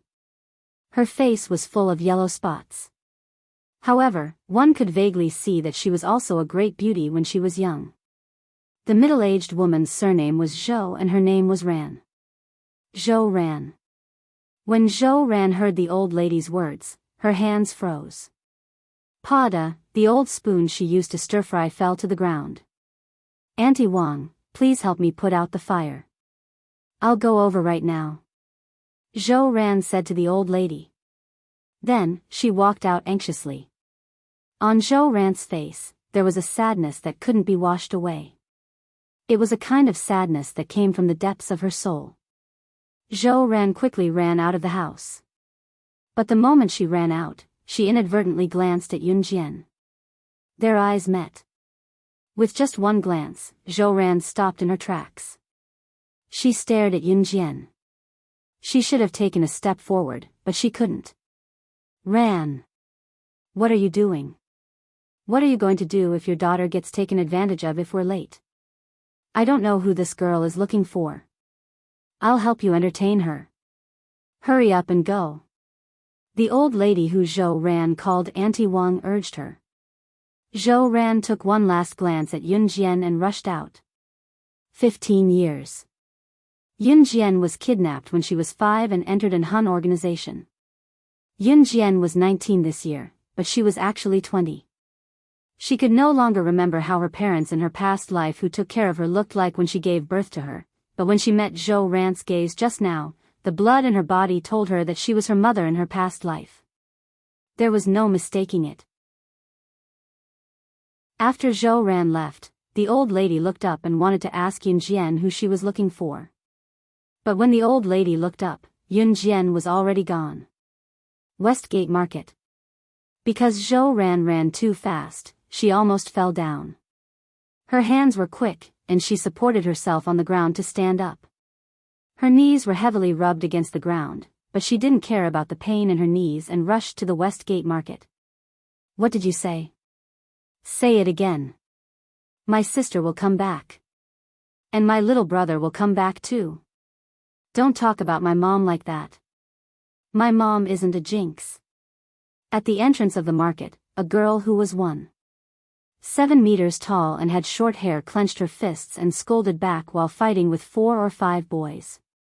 At first, the girl had the upper hand, but later on, 4 or 5 boys worked together to suppress the girl. This girl was also Zhou Ran's daughter. Her name was Yunmu, and she was Yun Jian's biological sister in her previous life. She was only 2 years younger than Yun Jian's body in her previous life, which meant that she was only 1 year younger than Yun Jian's current body. She was 18 years old. When Yun Jian was kidnapped, Zhou Ran's mother-in-law forced Zhou Ran to have another child when Zhou Ran was heartbroken. Zhou Ran couldn't resist and gave birth to Yunmu. When Zhou Ran's mother-in-law saw that Zhou Ran gave birth to another girl, she immediately forced Zhou Ran to have another child. In the end, she couldn't give birth to another child for several years. In the end, she finally gave birth to a boy. That boy was Yunju. However, when Yunju was 8 years old, he was kidnapped for no reason. Zhou Ran's mother-in-law cried, threw a tantrum, and forced Zhou Ran to divorce Yun Jian's father in her previous life. Yun Jian's father in her previous life, Yun Ni, refused. In the end, Zhou Ran's mother-in-law failed to commit suicide by taking sleeping pills. Only then did Yun Ni compromise and divorce his first wife. All these years, Yun Ni and Zhou Ran never gave up looking for Yun Jian and Xiao Yunju. At this moment, Yunmu was being mocked by these boys, and she fought back by scolding and beating them. When Zhou Ran arrived, the boys were about to take turns to slap Yunmu in public. No. Lian Yu is outspoken. Don't lower yourself to her level. If you want to hit me. Zhou Ran rushed over. Just as Zhou Ran rushed over, she suddenly felt a figure that was countless times faster than her flash past. In the next second, the figure suddenly appeared in front of the boys. A second before a boy in front of them was about to slap Yunmu, the figure reached out and grabbed the boy's wrist. Then, the sound of a wrist bone breaking echoed throughout the room. Crack, crack, translator, Henyi Translations editor, Henyi Translations. Chapter 2577. The boy whose wrist was being pinched by Yun Jian suddenly let out an earth-shattering howl. Ah! Ah! My hand! Mine! Crack, crack, accompanying the boy's scream was the sound of his wrist bones being broken one after another. Westgate Market was the most dilapidated market in the slums. Rather than calling it a market, it was more like a large group of old ladies or grandpas setting up mobile stalls to sell vegetables. There wasn't even a place to sell vegetables in the slums. They just spread out a white cloth on the ground and placed all kinds of vegetables on it. It was a simple way to start selling vegetables. Of course, the slums had no shortage of people. There were too many monks and too little gruel. There were many people and very few residences. At most, each family was given one room. Although Westgate Market was dilapidated, it was filled with people. Just now, when Yun Ran was fighting with a few boys, most people stood aside and watched the show. There were also some who tried to stop the fight, but in the end, it was to no avail. Yun Ran had the appearance of a boy since she was young. She was 1.7 meters tall and looked like a man. Although she was only 18 years old, she looked more mature than Yun Jian. From the side, Yun Ran looked like a fresh and handsome young man. Even the girls were elated when they saw her. These boys were from the same school as Yun Ran and had long treated her as a boy. Seeing that Yun Ran had seduced many girls in school, they hated Yun Ran very much. Just now, they bumped into Yun Ran, who was buying groceries for her mother. Knowing Yun Ran's family background, these boys began to kick up a fuss. Yun Ran was so angry that she started to fight with 4 or 5 boys. Unfortunately, Yun Ran was a girl. If it was a one-on-one fight, Yun Ran was still very strong. However, when it was 4 or 5 against her, she was naturally weaker. The boys all treated Yun Ran as a boy. Those who lost in a group fight would naturally be beaten up. Just now, when these boys were about to beat Yun Ran, Yun Jian appeared. However, not only did she directly grab the wrist of the first boy who wanted to slap Yun Ran, she also used brute force to break the bones in his wrist. His bones were fractured. Chengzhe. F***CK. Who is this girl? Get her. Get her. When a friend of the boy whose wrist had been broken by Yun Jian saw this, he shouted at the boy, as if he was completely enraged by Yun Jian's actions. The boys naturally couldn't take this lying down. They joined hands and rushed toward Yun Jian with clenched fists in front of the hundreds of passers-by around the West Gate vegetable market. Ha! UB*TCH. He actually dared to help Yun Yin. Her mother was a jinx. She had once lost her daughter, and now her son had been abducted. She was even chased out of the house by a man. You bastard, don't you know this is our territory? How dare you attack us? F***CK your grandmother. The boys' curses were extremely unpleasant to the ears. The poorer the place, the worse the security, and the more gangsters on the streets. Suzhou was such a place. The reason why these boys were so arrogant was because they had someone backing them. However, when the boys came in front of Yun Jian and waved their fists at her, the surrounding onlookers thought that Yun Jian was in trouble this time. Yun Yin got up and wanted to help Yun Jian.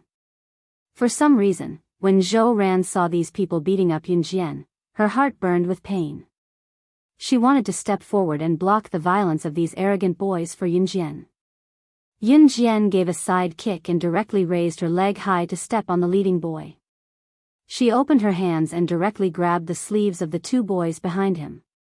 With the strength of her hands, she flung the two boys more than 10 meters away. The last boy was so scared that he didn't dare to come forward. She just sneered and glanced at the last boy. Then, she bent down and stepped on the palm of the boy who had insulted Yun Yin, and Zhou Ran with her other foot. Kacha kacha, the sound of the knuckles bones breaking clearly reached everyone's ears. Her method just now was straightforward and efficient, causing everyone to panic. Just when the surrounding people, who had never seen such a frightening scene before, were about to stop breathing, Yun Jian's cold voice sounded clearly, but it made people tremble with fear. No matter whose territory this used to be, now that I'm here, it's mine.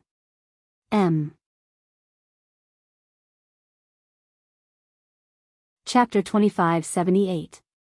Every sentence that Yun Jian uttered sounded like an oath, and the 5 fingers of the boy under her foot emitted cracking sounds. Every time he spoke, it sent chills down everyone's spines. It was as if a spirit from hell was about to appear. Yun Jian's face remained indifferent and expressionless. The black hat added a sense of mystery to her. Ah. Big sister. Big sister, I was wrong, big sister. I beg you to be magnanimous and let me go, big sister.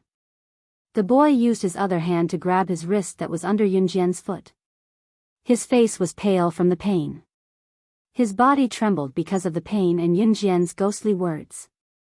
The boy had completely thrown away his pride as he begged for Yun Jian's forgiveness. Yun Mu stood behind Yun Jian. She glanced at Yun Jian and pursed her lips. Then, she spoke to the boy under Yun Jian's foot. Bah! If you dare to speak ill of my mother in the future, I'll kill you even if I have to risk my life. Wu Song, you scum! As she spoke, Yun Mu clapped her palms together and cracked her knuckles. Her tone was as if she was going to kill the boy under Yun Jian's foot. Big sister. I won't dare anymore, big sister. The boy called Wu Song was a stark contrast to his previous domineering attitude. He kept begging for forgiveness. The moment Yun Jian released her foot, the boys supported each other and staggered away. Ha ha ha. Coward. Yun Mu dug her nose. She did not look like a girl at all. What do you mean risk your life? Liang. You're already 18 years old. Don't do things that will make your mother worry. Be more sensible and obedient, okay? Zhou Ran heaved a sigh of relief. She looked like she was really frightened. Mom. They were the ones who did it to me first. Yunmu retorted indignantly. At this moment, Zhou Ran had already walked up to Yunjian. She gulped and looked straight at Yunjian. After 2 seconds of silence, she shook her head and said to Yunjian, thank you so much for what you did just now. My house is simple and crude. Do you mind coming to my house for some tea? As soon as Zhou Ran finished speaking, Yunjian stared at her. The corners of her beautiful and delicate face suddenly lifted into a smile. As soon as Zhou Ran finished speaking, Yunjian replied without hesitation, okay. It wasn't that he didn't mind, but that he agreed. Zhou Ran hid the sadness in the corner of her eyes and dragged her daughter, Yunjian, back home. She had to admit that when she saw Yunjian just now, the child she lost 15 years ago came to her mind. That was ridiculous, wasn't it? Her child, Yunjian, had been lost for 15 years. At that time, she was only 5 years old. How could she have found her way home? Our house is simple and crude. We don't have tea. This is freshly boiled water. Make do with it, don't mind it. Zhou Ran handed a cup of warm water to Yunjian. Yunjian took it but didn't say anything. Her eyes were fixed on Zhou Ran. What's wrong with me? Is there something on my face? Zhou Ran couldn't help but ask when she saw Yunjian staring at her face. Yunjian only shook her head slightly. Mom. Dad is here. Just as Zhou Ran finished speaking, Yunmu rushed in excitedly from outside the door. Behind her was a middle-aged man in his 40s who was dressed in a business suit. This man was Yunjian's biological father in her previous life, Yun and I.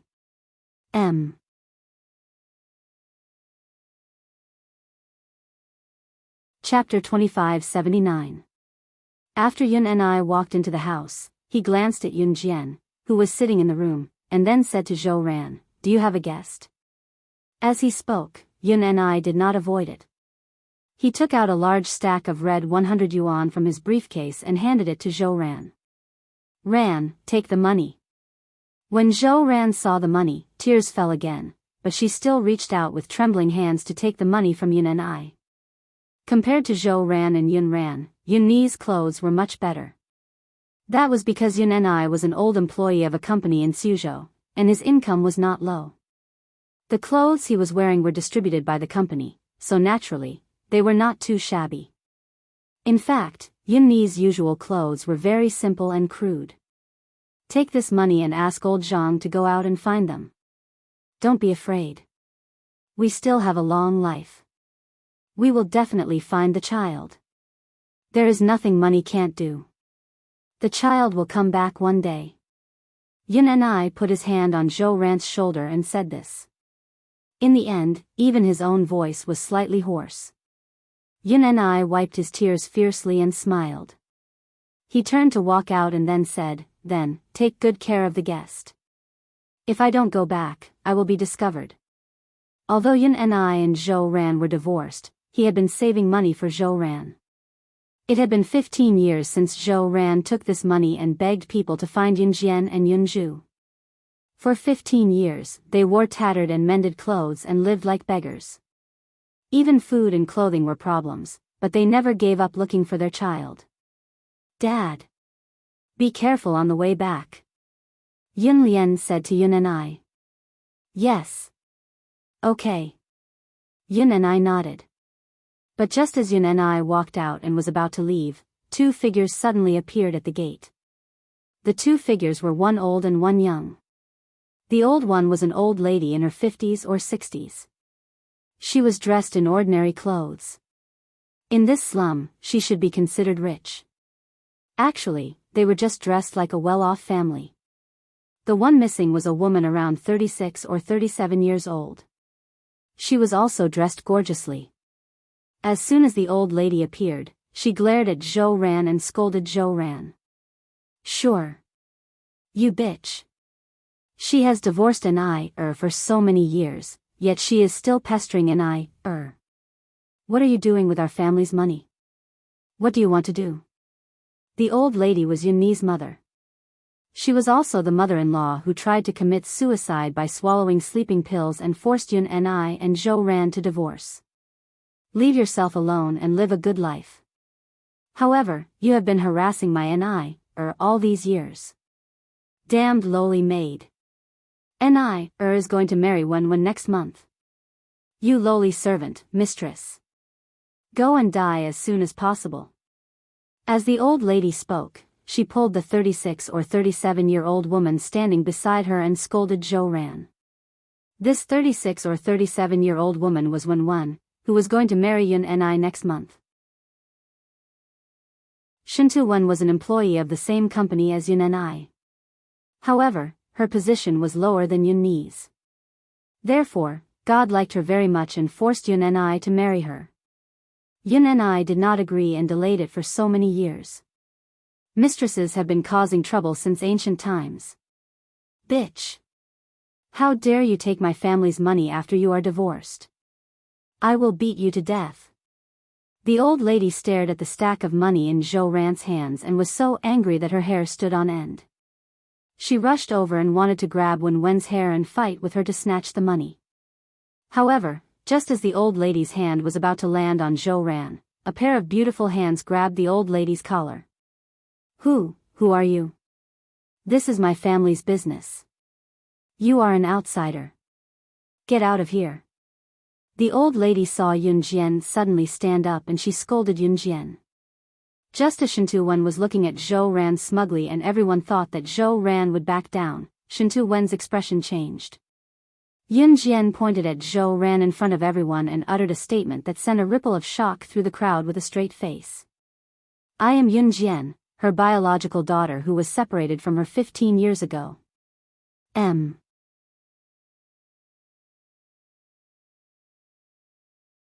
Chapter 2580. Translator, Endless Fantasy Translation Editor, Endless Fantasy Translation Translator, Endless Fantasy Translation Editor, Endless Fantasy Translation. If we're talking about an outsider, you should be the outsider. Who do you think you are to strut around in my house? Yun Jian grabbed the old lady's hand and uttered the words that were extremely calm to her expressionlessly. Once she spoke, Zhou Ran, who stood where she was with the stack of money, Yun Mu, who rushed up to stop the old lady when she was about to attack Zhou Ran, Shintu Wen, who carried a branded bag and was dressed to match Yun Ni, as well as Yun Ni and the old lady herself. Everyone present was completely stunned by Yun Jian's words. You. What did you say? The first one to react was not Zhou Ran but the old lady. At this time, the old lady stared with her pair of black eyes, and a look of horror flashed across her face. Jian, You're Jian, Zhou Ran stared at Yun Jian after she heard what she said. She stared at Yun Jian, her voice soft and her words heavy as she spoke with all her might. Yun Ni was dumbfounded as well. The briefcase in his hand fell to the floor with a clatter. Didn't they say they were separated for 15 years? How could they find her? Shintu Wen had heard of Yun Ni's family background as well, so she exclaimed in disbelief. The old lady's face was terrifyingly dark as well. Are you my elder sister? You're my Yun Jian Jujie? Yun Mu was stunned. In the next second, she dashed to Yun Jian and threw herself into Yun Jian's arms. Sis. Yun Mu, who was 18 years old and 5 centimeters taller than Yun Jian, had short hair and looked exactly like a boy. She cried with all her might, tears streaming down her cheeks despite not shedding a single tear for more than a decade. Yun Mu was only 3 years old when Yun Jian was separated from her.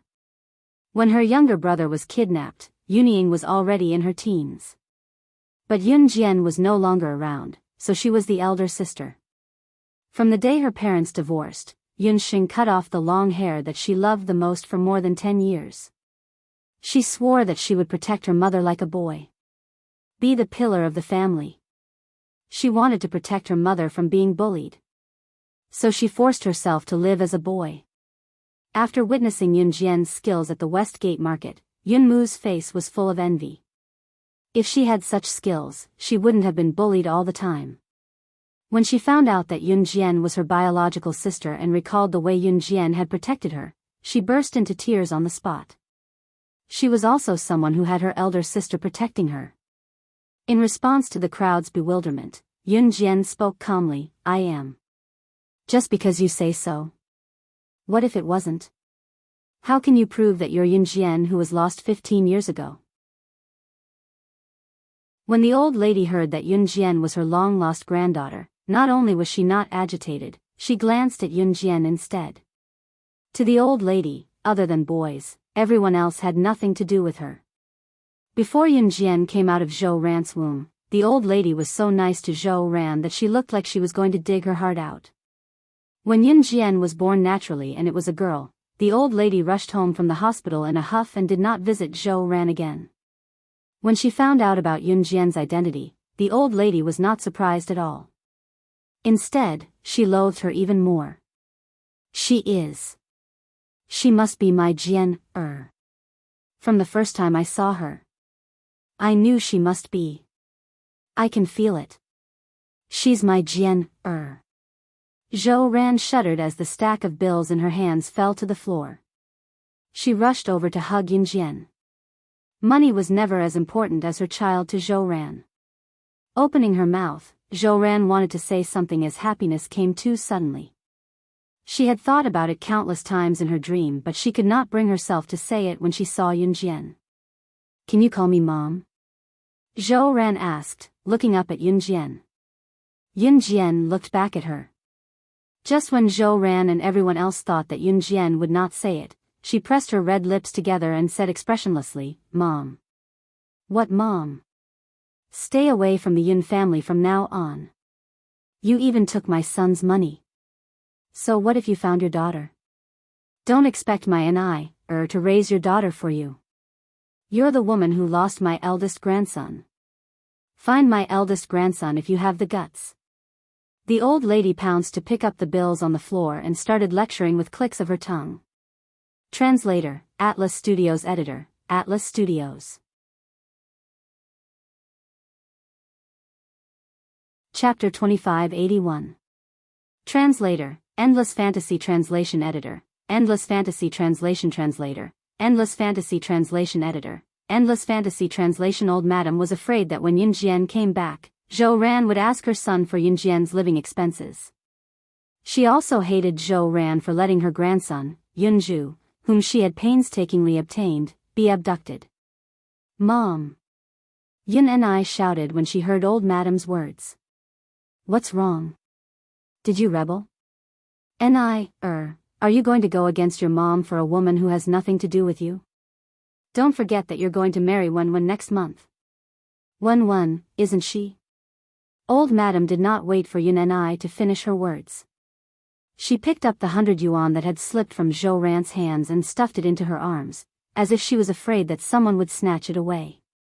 She glared fiercely at Yun Jian and Zhou Ran with her round eyes, as if she was afraid that Yun Jian and Zhou Ran would snatch the 100 yuan from her arms.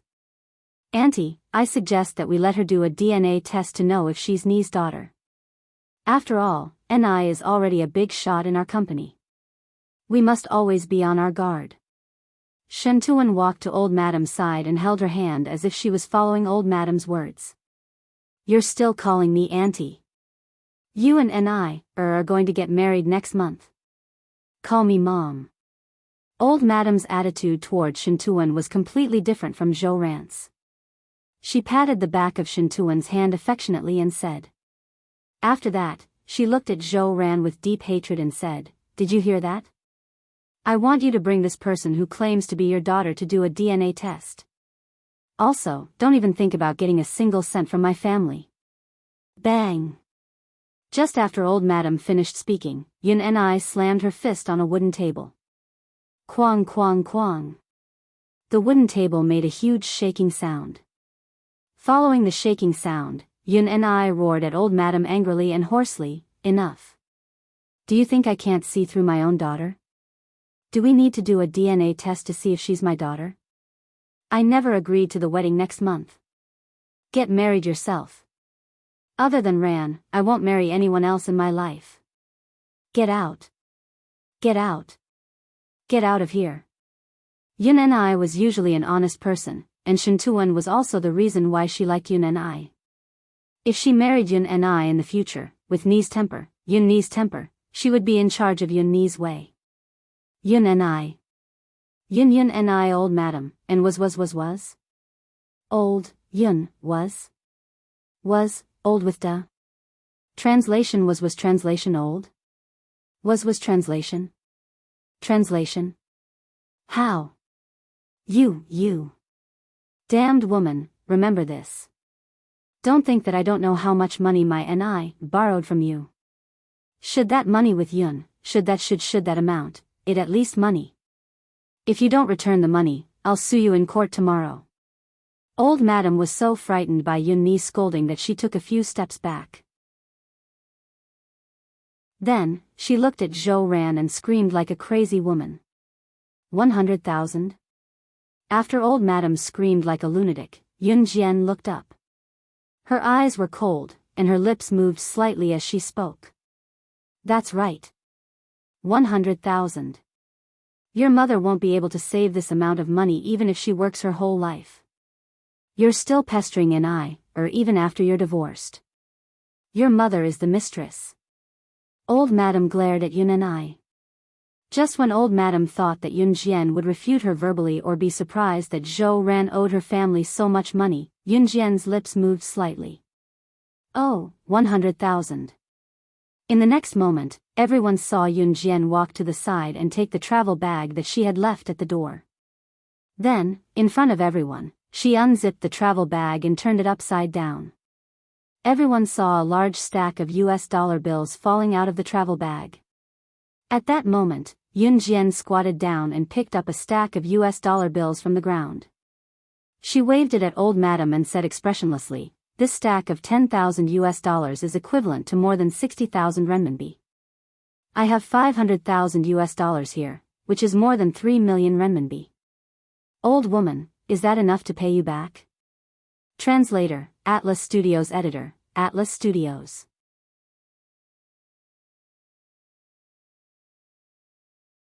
Chapter 2582.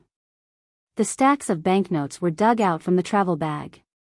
Although they weren't red Grandpa Mao banknotes, none of the people present had ever seen so much money in their lives. At this moment, they were all shocked and stood rooted to the ground. The old lady's eyes widened. Her pair of black eyes darted left and right, back and forth. Her face looked as if she had eaten feces and instantly turned as white as ice. Enough. The old lady looked as if she had been possessed by a ghost as she walked towards Yun Jian. Her eyes were filled with the pile of US dollar bills in front of Yun Jian. Just as the old lady was about to reach Yun Jian in an obsessive manner, a cold smile appeared on Yun Jian's face.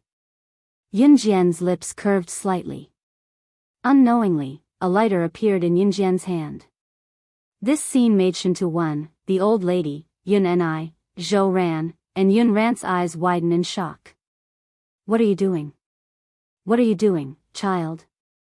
No. The old lady rushed over like a lunge. However, Yun Jian was one step ahead of her. In front of the old lady, she burned the pile of US dollar bills to ashes. Just as the few people present held their breaths in shock and looked at the scene in front of them in disbelief, Yun Jian's cold voice suddenly rang out. Unfortunately, I won't give you a single cent of this money even if I burn it to ashes. So much money was burned to ashes by Yun Jian in an instant. The old lady and Shen Tuwen's expressions were the most interesting. It was equivalent to 3 million yuan in banknotes. It was money that they could never earn in their lifetime. Yet, it was burned by Yun Jian just like that. Oh, the money. The old lady was so angry at Yun Jian that her eyes rolled back and she fainted in front of everyone present. Sister. You're so domineering. Yun Lian clapped her hands and looked at Yun Jian with admiration. But sister, how did you get so much money? Yun Ran asked the question that Zhou Ran, Yun and I, and Shen Tuwen wanted to know. The money belonged to Yun Jian, and Yun Jian had been separated from them for 15 years. Therefore, Zhou Ran and Yun and I would not say anything about Yun Jian burning the money. After all, she was her biological mother. Yun and I had already helped the old lady up and rushed to the hospital. Shintuwen also left. After Yun and I helped the old lady to the hospital and Shintuwen left, Yun Jian said calmly, "It's fake." Puff. Sis, you still have the habit of carrying fake money with you. That old woman was scared out of her wits just now. I've long found her an eyesore. How infuriating. She deserves to be angered to death. Yun Lian laughed. Lian, I'm making dinner. Take Jian, out for a walk. Zhou Ran looked at Yun Jian excitedly. I know, Mom. We'll go out for a walk. We'll be back soon. Yun Lian knew that Zhou Ran was going to make something delicious for dinner, so she pulled Yun Jian out excitedly. The residences in the slums were close to each other and the surroundings were messy.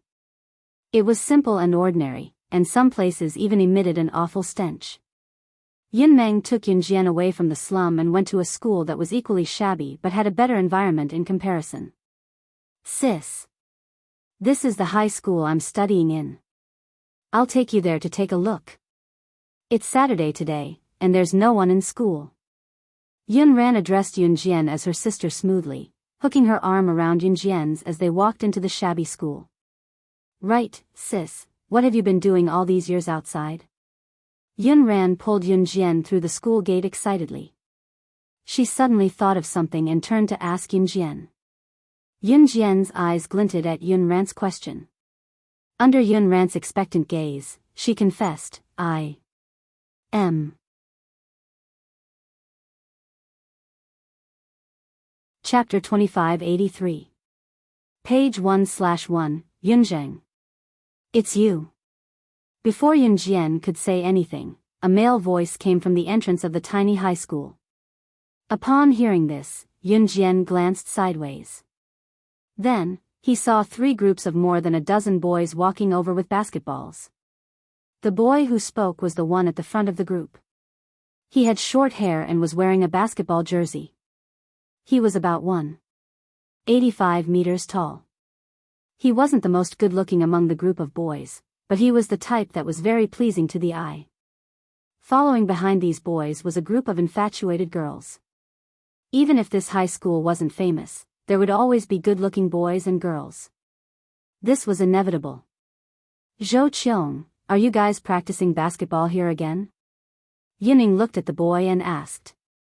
Yun Jian could clearly see Yun Yao blushing slightly when she asked Zhou Qiong a question. Yes. Do you want to come along? Zhou Ming seemed to treat Yunmu as a boy. He walked over and placed his hand on Yunmu's shoulder in a very natural manner before asking.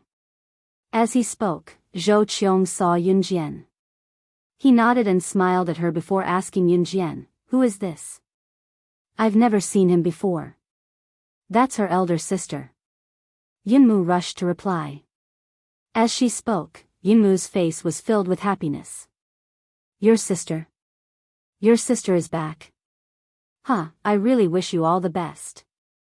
The boy named Zhou Qiong obviously knew about Yun Luo's family background, so he laughed and said. Hello, Sister Yun Jian. My name is Zhou Qiong. I'm a member of our school's basketball team. Zhou Qiong took the initiative to greet Yun Jian. Hello. For the first time, Yun Jian responded. Zhou Qiong, it's time to continue practicing basketball. It won't be long before we have to compete. One of Zhou Qiong's brothers shouted at Zhou Qiong from afar. Okay. Zhou Qiong replied. She then said something to Yun Ran and Yun Jian before walking over. Yun Jian accompanied Yun Ya to watch Zhou Qiong and the others practice basketball for half an hour. At 6 o'clock, the sun was about to set. Zhou Qiong wiped the sweat off his face with his clothes and walked to Yun Yao's side.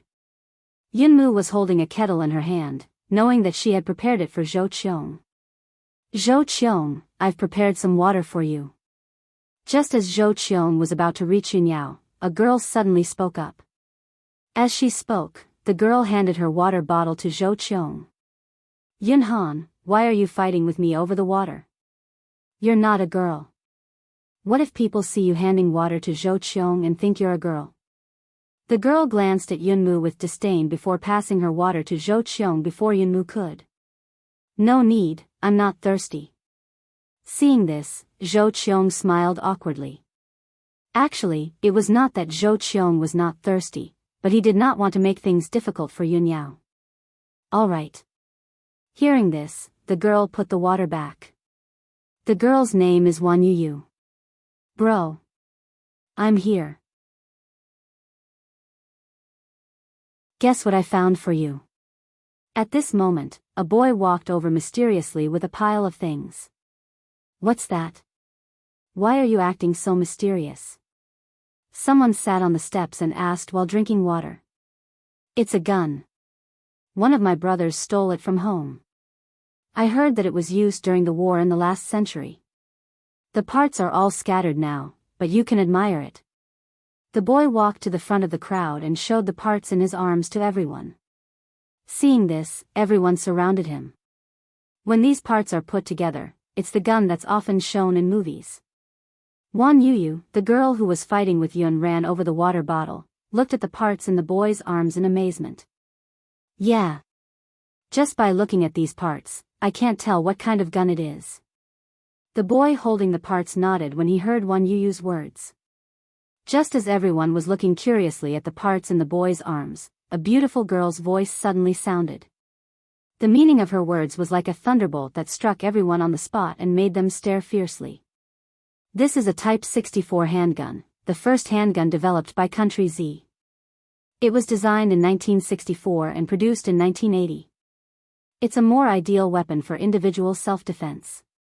Top reading website, M.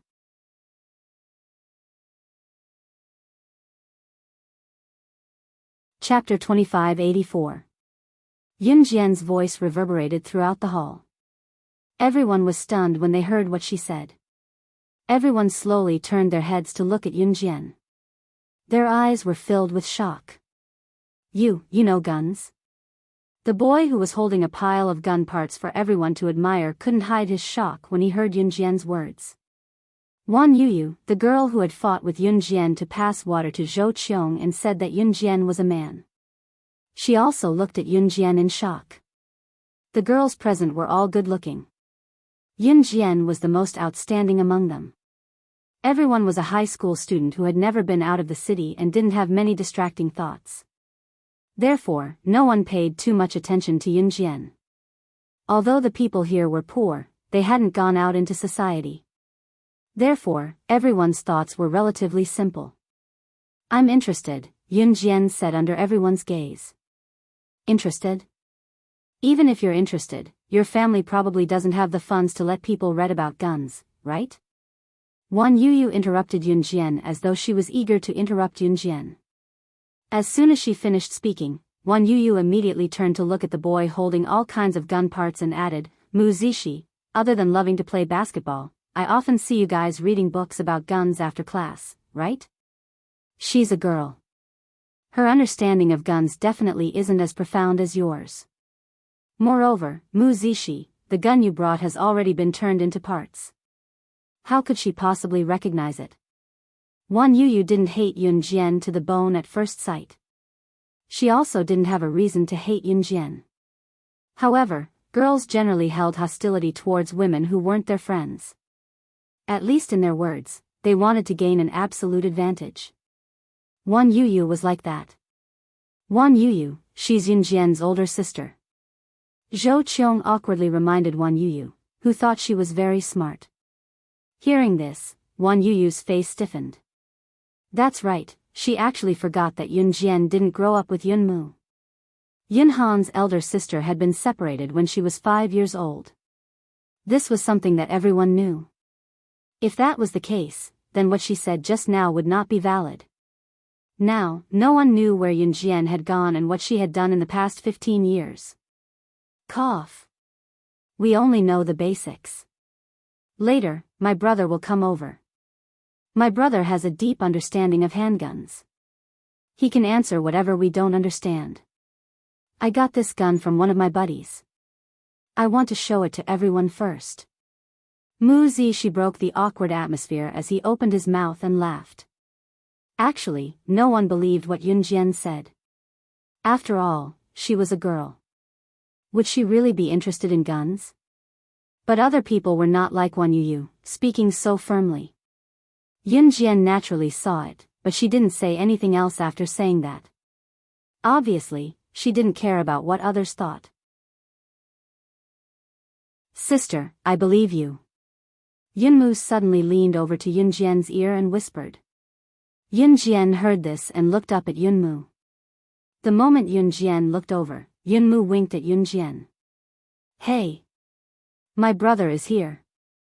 Mu Zishi saw a boy walking over from not far away and stood up excitedly. Go, Z, hurry up and come over here. What kind of gun is this? Tell us. Mu Zishi saw his buddy and raised the pile of gun parts in his hand from afar. Hearing this, the people around them pricked up their ears as if they were waiting to watch a show. Just as everyone pricked up their ears to listen, Mu Zishi's buddy blushed as he was stared at by so many people. He touched his mouth and then said, I'm sorry. He touched his hand and said, I heard that this gun was taken from a foreigner. As soon as he said that, everyone looked at Yunjian suspiciously. If it was taken from a foreigner, then it definitely wasn't a gun from country Z. It definitely wasn't a Type 64 pistol either. It had to be a foreigner's gun. It was named after a foreigner. Just as everyone was sizing up Yunjian, Mu Zishi's buddy continued and said something that stunned everyone. The model of the pistol is a Type 64. It's a handgun developed by country Z. It's a type of self-defense weapon. Bookmark for easier reading.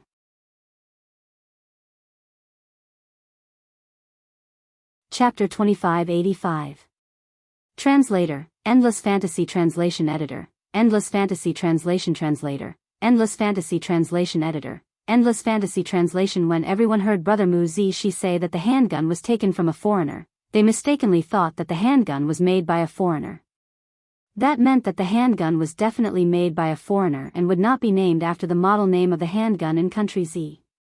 What Mu Zishi said after that was like a huge slap to everyone who doubted Yunjian, a resounding slap to their faces. What? Dog, what did you say? Repeat it for us. Mu Zishi heard his brother's words and his face suddenly changed. He looked at his brother and said loudly. Mu Zishi's heart was filled with a huge question mark. He frowned slightly and swept his eyes across the scene. He was stunned for a moment before he said, I said that the model of this gun is a Type 64 handgun that was developed by country Z? What? Did I say something wrong? Just as Mu Zishi's brother finished speaking, Mu Zishi had already jumped down the stairs and walked towards Yunjian. At the same time, Mu Zishi lightly spoke to Yunjian, F***CK. You really know guns. Awesome. Just look at these scattered parts and you can recognize the model of the gun. I almost thought that you were in the military. After Mu Zishi's words, his brother finally understood what was going on. Mu Zishi's brother stared at Yunjian in shock as well and spoke to her in front of the stunned crowd. Brother Yun, you're the one who's being bullied. I have studied guns for so many years. This gun is scattered and I can't even recognize the model of the gun at a glance. May I ask, how did you recognize the gun at a glance? Mu Zishi's brother was called Jing Cheng. He was a very casual person. Usually, other than understanding his own hobbies, he didn't like to talk to others. If he was asked a question in public, he would blush. Now that he heard Mu Zishi's words and knew that Yunjian was able to recognize the type of pistol with just one glance, Jing Cheng's interest was immediately piqued. He rushed to Yunjian as if he had picked up a bargain. In fact, it was not only the surrounding people who wanted to know the answer to this question, even Yunmu was filled with doubts. What had happened to her sister, Yunjian, in the past 15 years? She guessed it by chance, right? Wan Yuyu still didn't believe it. She glanced at Yunjian and was silent for 2 seconds before speaking. Sure enough, after Wan Yuyu said this, Yunjian said, it's just a feeling. Did he recognize the model of this pistol just by feeling? To put it nicely, he recognized the pistol based on his intuition. But to put it bluntly, wasn't it just a coincidence? Wan Yuyu spread her hands and made an expression that said, "Look, that's the truth." Wan Yuyu lived in the poorest slums of Tsuzhou. She was also a frog at the bottom of a well. She didn't know much about pistols and naturally didn't know that there were many types of pistols in the world. For someone who didn't know much about pistols, it was simply a fantasy if you blindly guessed the type of pistol. If someone who didn't know much about pistols guessed it one day, then congratulations, you could immediately buy a lottery ticket and win the 5 million grand prize. Coincidence? You don't know how many types of pistols there are in the world. Jing Qing argued with Wan Yuyu. Then, when Wan Yuyu's expression changed, he asked Yun Jian again, "Then how did you recognize the model of the pistol by feeling? Can you teach me?" When Jing Qing spoke to Yun Jian again, he had already changed the way he addressed her from you to you. Who knew that after Jing Qing asked this, Yun Jian would lightly pat her pants that were stained with dust from sitting on the steps and pull Yunmu down the steps.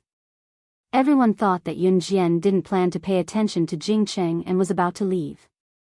But who knew that when Yun Jian walked halfway, she suddenly turned around.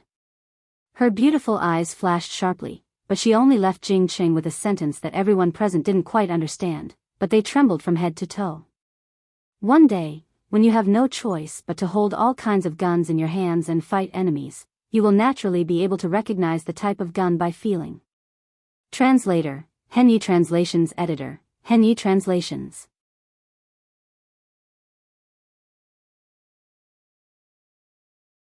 Chapter 2586.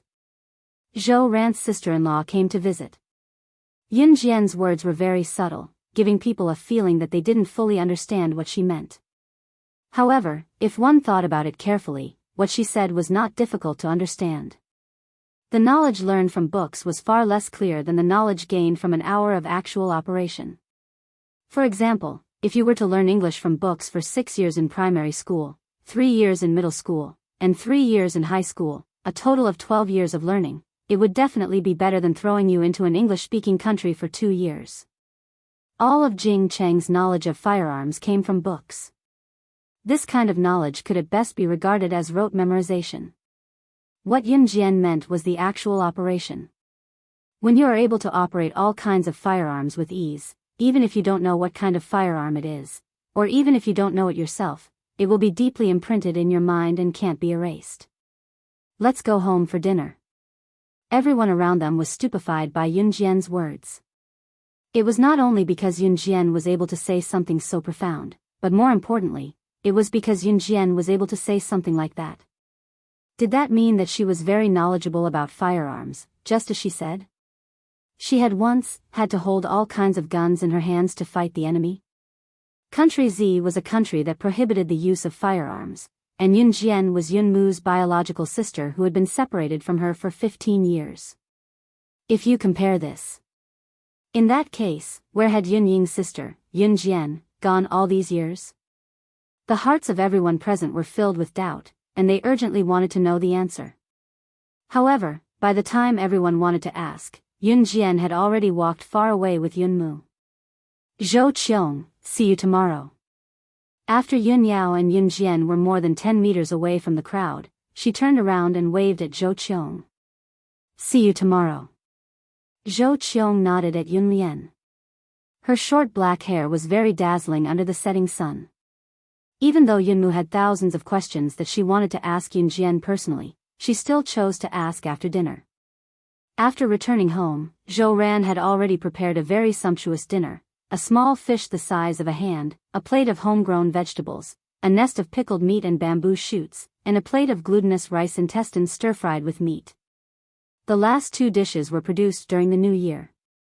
Because Zhou Ran's family raised pigs, she was given some pork. She developed the pork and even made glutinous rice sausages. If it was in the past, this amount of food was enough to last Zhou Ran and Yun Yao for 5 days. But today, when Yun Jian came back, Zhou Ran compared the dinner she made in the evening with the previous one. It was much more sumptuous. Jian, I don't know what kind of life you've been living all these years outside. I'm sorry. Zhou Ran's tears fell again as she spoke. It's okay. I've been living well all these years. Yun Jian pressed her lips together and pulled a napkin from the table to pass it to Zhou Ran. Zhou Ran quickly wiped her tears away. Eat. This dish isn't particularly good, but try it. Try Mom's cooking. Zhou Ran stood up to take some food for Yun Jian. Yun Jian ate everything that Zhou Ran took for her. To Yun Jian, she did not have a strong relationship with Zhou Ran since they had not known each other for long. However, Zhou Ran was someone Yun Jian cherished greatly. Clang, clang, clang. While Yun Jian and Zhou Ran were in the middle of their meal, a woman in her 40s rushed in. The woman was holding a metal pot. When she saw Zhou Ran, she placed the pot in front of Zhou Ran and started yelling. Well done, Zhou Ran. You're really something. How dare you send my mom to the hospital after she fainted from anger? Do you have a conscience? None of us have ever mistreated you when we were in the Yun family. How shameless can you be? My brother has already shown off to you. You're still clinging to him.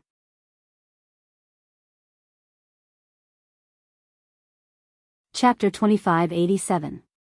Translator, Endless Fantasy Translation Editor, Endless Fantasy Translation Translator, Endless Fantasy Translation Editor, Endless Fantasy Translation. The person who came was none other than Yun Ni's younger sister, Yun Shan. Yun Shan was Yun Ni's younger sister and Zhou Ran's sister-in-law. In a way, she was still Yun Jian's aunt in name. When Yun Ni and Yun Shan's mother, the old lady, was sent to the hospital because of Yun Jian, Yun Shan rushed over with the iron pot in her house. Yun Shan was furious. She heard that her mother was sent to the hospital because of Zhou Ran's eldest daughter. She was preparing dinner when she heard that Zhou Ran's eldest daughter had returned and was sent to the hospital because of Zhou Ran's eldest daughter. What? That old lady was sent to the hospital because of her own anger. What does it have to do with my mother? Also, when my mother was in your house, she suffered so much because of you. You should be the ones who are shameless. My father and mother were in love with each other. Why did you have to force them to divorce? Old woman. Yun Shan was not one to be scolded. She looked at Yun Shan, who had rushed into her house, and retorted rudely. You.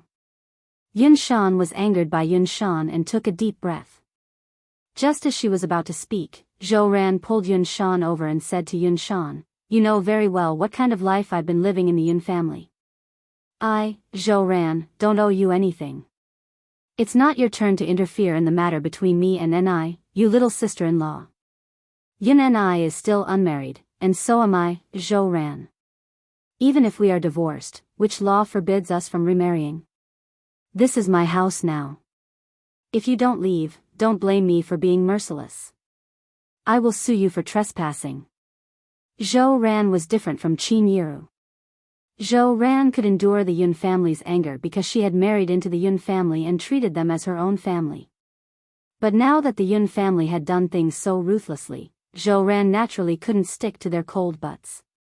You. Zhou Ran, you. Yun Shan was speechless. This was a slum, and the people who lived there were not very rich. Other than the slums in Suzhou, the housing prices in other places were very high. Therefore, both Zhou Ran and the Yun family lived in the slums, which were very close to each other. They couldn't afford to move to another place. Therefore, whether it was the classmates that Yun Jian had met at Yuning High School, the Yun family, or old Madame Yun, they all lived near the slums. Yun Shan was just about to speak when she heard a sudden clamor outside. Then, a series of bang bang bang sounds suddenly rang out. Upon hearing this, Yun Jian's narrowed eyes flashed sharply. What happened? Yun Lian was shocked. The law and order in Suzhou was not stable.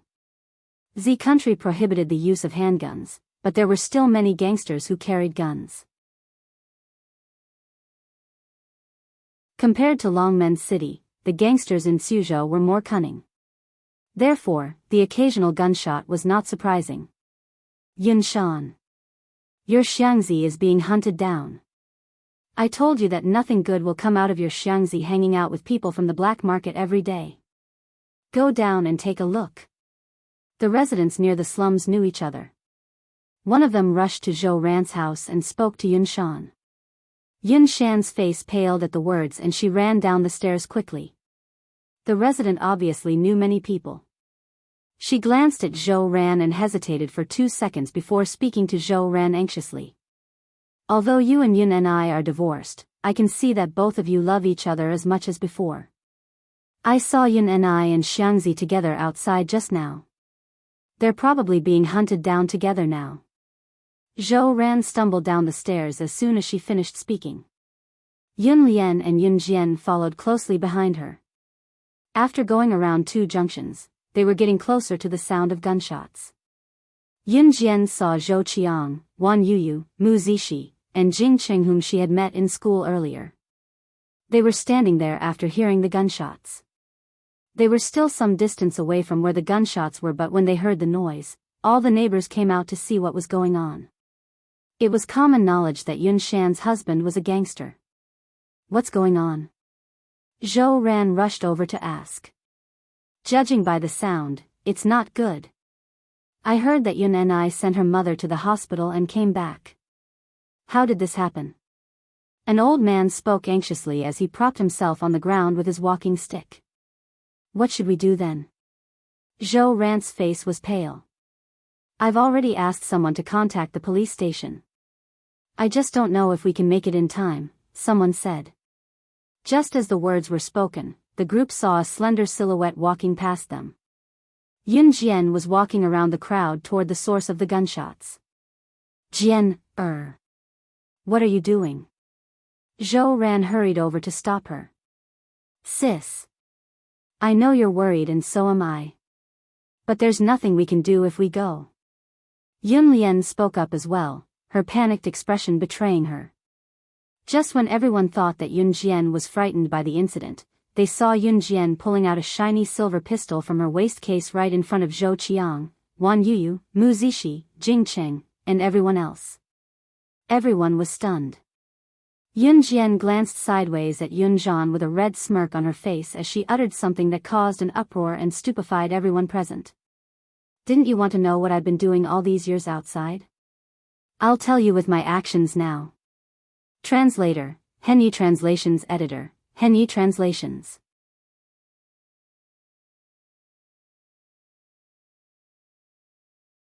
Chapter 2588. As soon as Yun Jian finished speaking, she stood in front of everyone. Her slender, tall, and flawless figure deeply attracted everyone's attention.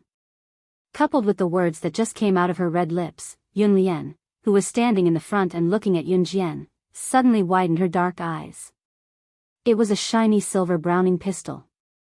The pistol was very light and made people want to reach out and touch it just by looking at it. At least, Jing Cheng, who loved guns very much, widened his eyes. He was shocked that Yun Jian had a pistol and envied the pistol in Yun Jian's hand. That's a Browning pistol made in Country M. It's very popular on the market and one of the most difficult pistols to get. Just when everyone was shocked that Yun Jian had a gun in her hand, whether it was Wan Yuyu, Mu Zixi, Zhou Qiang, Yun Ran, Yun Lian, Zhou Ran, or Yun Jian's nominal aunt, Yun Shan, all of them widened their eyes after Yun Jian finished speaking. Jing Cheng's surprised and stunned words were also heard. At the end of his words, everyone was stunned again by Jing Cheng's words. They were not only shocked by Yun Jian's words, but also shocked by the gun in Yun Jian's hand. They even questioned what kind of person Yun Jian was. She could actually get the most popular pistol on the market, which was extremely difficult to get. She was not an ordinary person. She could do it. He was indeed a young man who loved guns to the bone. Even at this time, he still remembered the model of the gun. Yun Jian smiled. It had been less than 20 seconds since Yun Jian had taken out the silver pistol and said those words. After hearing Jing Cheng's words, she took out another Beretta 92F pistol from the waist case on her other side, which was so hidden that no one could see it, and threw it at Jing Cheng. Yun Jian suddenly threw a gun at him. Jing Cheng didn't know why. He hurriedly caught the Beretta 92F that Yun Jian threw at him. When he raised his head, Yun Jian had already disappeared. He only left behind a sentence that made Jing Cheng's blood boil. "Protect my sister and mother for me, and I'll give you this pistol." The group of people who were left behind blinked their eyes fiercely. Their hearts were filled with complex emotions. Especially Wan Yu, her expression changed the most. Yun Lian lived like a boy and even fought with boys. She did not act like a girl at all. This was the reason why Wan Yu had always mocked Yun Mu. When he first met Yun Jian, he thought that as Yun Jian's older sister, Yun Jian should be gentle and virtuous. But she actually carried such a dangerous handgun with her at all times. The girls in the Yun family were each more ferocious than the other. Were they all the same as the boys? No, they were even more manly than the boys. In an alley at the entrance of the slum, Yun Shan's husband, Xiang Zi, dragged Yun Ni into an alley to hide. The two of them hid behind a pile of garbage that was 5 meters high at the entrance of the alley. Yun Shan's husband, Xiang Zi, was called Wen Jingxiang. Unlike his wife, Yun Shan, Wen Jingxiang was a very upright person. In his early years, because his family was poor and could not afford to eat, they could not even afford to raise the children at home. Therefore, Wen Jingxiang joined the black market gang in Suzhou. After rolling around in the gang for a few years, Wen Jingxiang was now a well-known figure in the Suzhou gang. However, because of this, he had made many enemies. This time, the person who suddenly chased after him was his mortal enemy. "Yun Ni, you go first. Go around the back of the alley. Run." Wen Jingxiang saw that the road was blocked. He pushed Yun Ni and shouted, "Ha ha ha. Run? No one can run away." As soon as Wen Jingxiang finished speaking, 4 or 5 pistols were aimed at Wen Jingxiang and Yun Ni from different angles. A man with a big X scar on his face appeared in front of Wen Jingxiang and Yun Ni. He smiled wickedly. "Wen Jingxiang, I caught you this time. You're dead. You'll die on your own. You even dragged a relative down with you. How nice." The man glared at Yun Ni fiercely, waved his hand at his subordinates, and shouted, "Fire." Beat the two of them into a hornet's nest. Bang, bang, bang, bang, bang. As soon as the man finished speaking, a series of gunshots rang out. The man's 5 subordinates, who were holding guns and pointing the muzzles at Wen Jingxiang and Yun Ni, were shot in the wrists one after another along with the gunshots. The guns fell to the ground. The man's subordinates held their wrists and shouted. When the man saw this, he was so scared that his face turned pale. He quickly turned his head to look. 10 meters away, he saw a young girl standing on the second-floor balcony of a house. She calmly put away her pistol and looked at him coldly. Then, she said something that would send people to hell. "Who dares to touch a strand of my father's hair? I'll blow your head off." Calm. Wonderful Book House.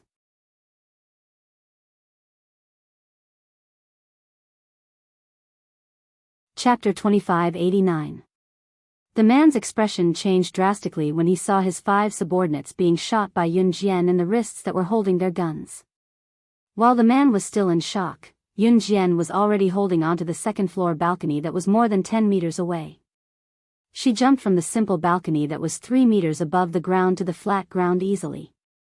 Then, her long ponytail swayed at her waist as she walked over like the wind. Yun Jian was dressed in a black top and loose black pants. She was holding a shiny silver pistol in her hand. She looked like the queen of the night, showing off her graceful figure in the evening that was about to descend the mountain. Jian, Yun Ni stared at the silver pistol in Yun Jian's hand in disbelief. His expression was terrifyingly dark. "Yun Ni, this is the daughter you brought home yourself?" Wen Jingxiang's eyes widened in disbelief as he stared blankly. As a member of the black market, how could he not know about such an aura? Yun Ni's daughter that had been lost for 15 years. In the 15 years that they were separated, could it be that? F***CK. Consider yourselves lucky. It won't be this easy next time. The man with the huge X scar on his face turned and ran after he said that when he realized that the timing was not right. When his subordinates saw this, they also chased after the man with the big X scar on his face. Wen Jingxiang and Yun and I breathed a huge sigh of relief when they saw this. Yun and I, your daughter is amazing. If it wasn't for your daughter, we. Wen Jingxiang held his arm that was grazed just now and told Yun and I. However, just as he said that, bang!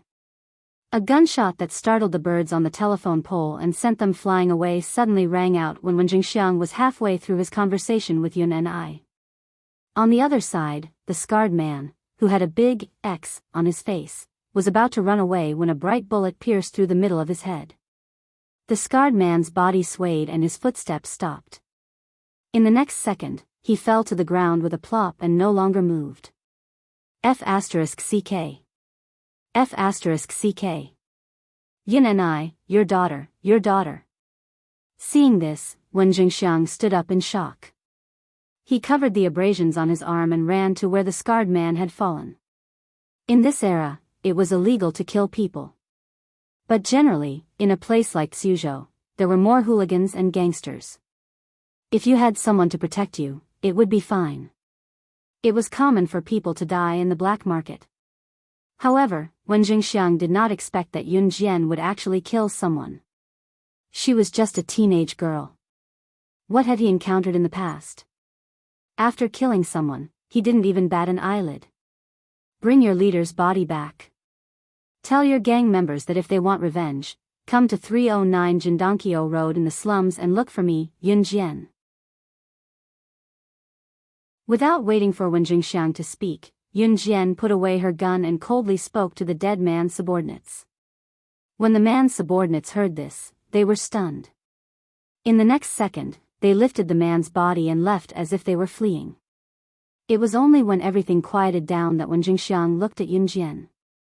Scratching his head throbbing, he looked at her and said, "I'm sorry. How could you kill him? You'll have to go to jail."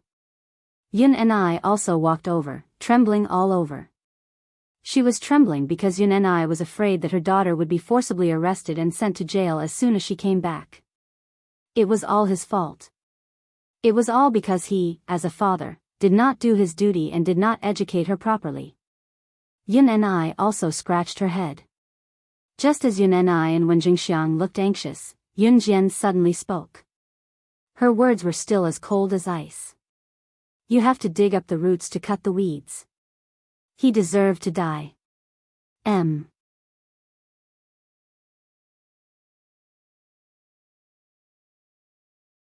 Chapter 2590. What kind of environment made Yun Jian the person she was today? Yun and I and Wen Jingxiang didn't understand. The two of them hurriedly brought Yun Jian back to Yun Ni's house. The neighbors who were standing at the intersection and didn't dare to go forward when they heard the gunshots had already gone home. Only Yun Ran's classmates, Zhou Qiang, Wan Yuyu, Mu Zixi, Jing Cheng, and Yun Shan, followed in. Dad, what's wrong with you guys being so flustered? Also, you guys should be fine just now, right? Dad, did sister save you guys? Sister is also a gangster like uncle-in-law, right? Yun Ran looked at Yun and I and asked curiously. As she spoke, she looked up at her uncle-in-law, Wen Jingxiang. Let your classmates go home first. Yun and I glanced at Zhou Qiang and the others and said to Yun Ran in a panic. Uncle, we won't say anything. We just want to hear how Yun Ran's sister saved you and uncle-in-law just now. Wan Yuyu said after Yun and I finished speaking. This was an interesting matter. Of course, everyone wanted to know what had happened as soon as possible. Therefore, none of them were willing to leave. You guys, nothing happened just now. Nothing happened. Yun and I said against her will. As she spoke, Yun and I pressed her fingers to her forehead and revealed a helpless expression. Once this kind of thing happened, the gang that the man who was shot by Yun Jian belonged to would definitely come looking for them. Just now, that man did want to kill Yun and I and Wen Jingxiang, but that man definitely had someone protecting him. Now, Yun Jian killed him instead. Yun and I, come here. Wen Jingxiang waved at Yun and I. When Yun and I came over, Wen Jingxiang leaned over and whispered in Yun Ni's ear, "I'll go to our gang and beg our boss to see if he can save your daughter." As he spoke, Wen Jingxiang ran out of the door. "Xiang Zi, please." Yun and I shouted at Wen Jingxiang. Both of them thought that Yun Jian had killed that man and had no power or influence. She was doomed for the rest of her life. However, what they didn't know was that when the two of them were extremely anxious, Yun Jian was sitting on the bench with a calm expression, without the slightest trace of panic. Zhe Province, Min City. Mu Ying's house. Mu Ying, who had taken the medicine made by Yun Jian, was completely fine. It wouldn't be a problem for Mu Ying to live for a few more decades. The feeling of her body rejecting her soul had already disappeared. Mu Ying and Mad Dragon began to live a sweet life again. However, Mu Ying found that after she gave her body to Mad Dragon, although the two of them ate a lot of forbidden fruit, Mad Dragon didn't take off his shirt every time they did it. Even when she boldly proposed to take a bath with him with a blushing face, Wild Dragon rejected her flatly. This made Mu Ying very uncomfortable. However, she wanted to take a bath with him. Humph. Walala, the sound of Mad Dragon taking a shower came from the bathroom. Mu Ying took the bathroom key and quietly walked to the bathroom door. She inserted the key into the bathroom door lock. With a kacha sound, the door was opened by her. However, when she entered the door, Mad Dragon had already put on a bathrobe and was looking at her with his arms crossed. Seeing this, Mu Ying pouted and turned to walk out.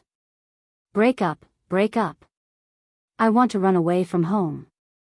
Just as she turned around and took 2 steps, Mad Dragon rushed over and hugged Mu Ying from behind. I won't allow it. Even if you die, you can only die in my arms. Mu Ying took advantage of the moment when Mad Dragon reached out and hugged her back to pull off the tie on Mad Dragon's bathrobe.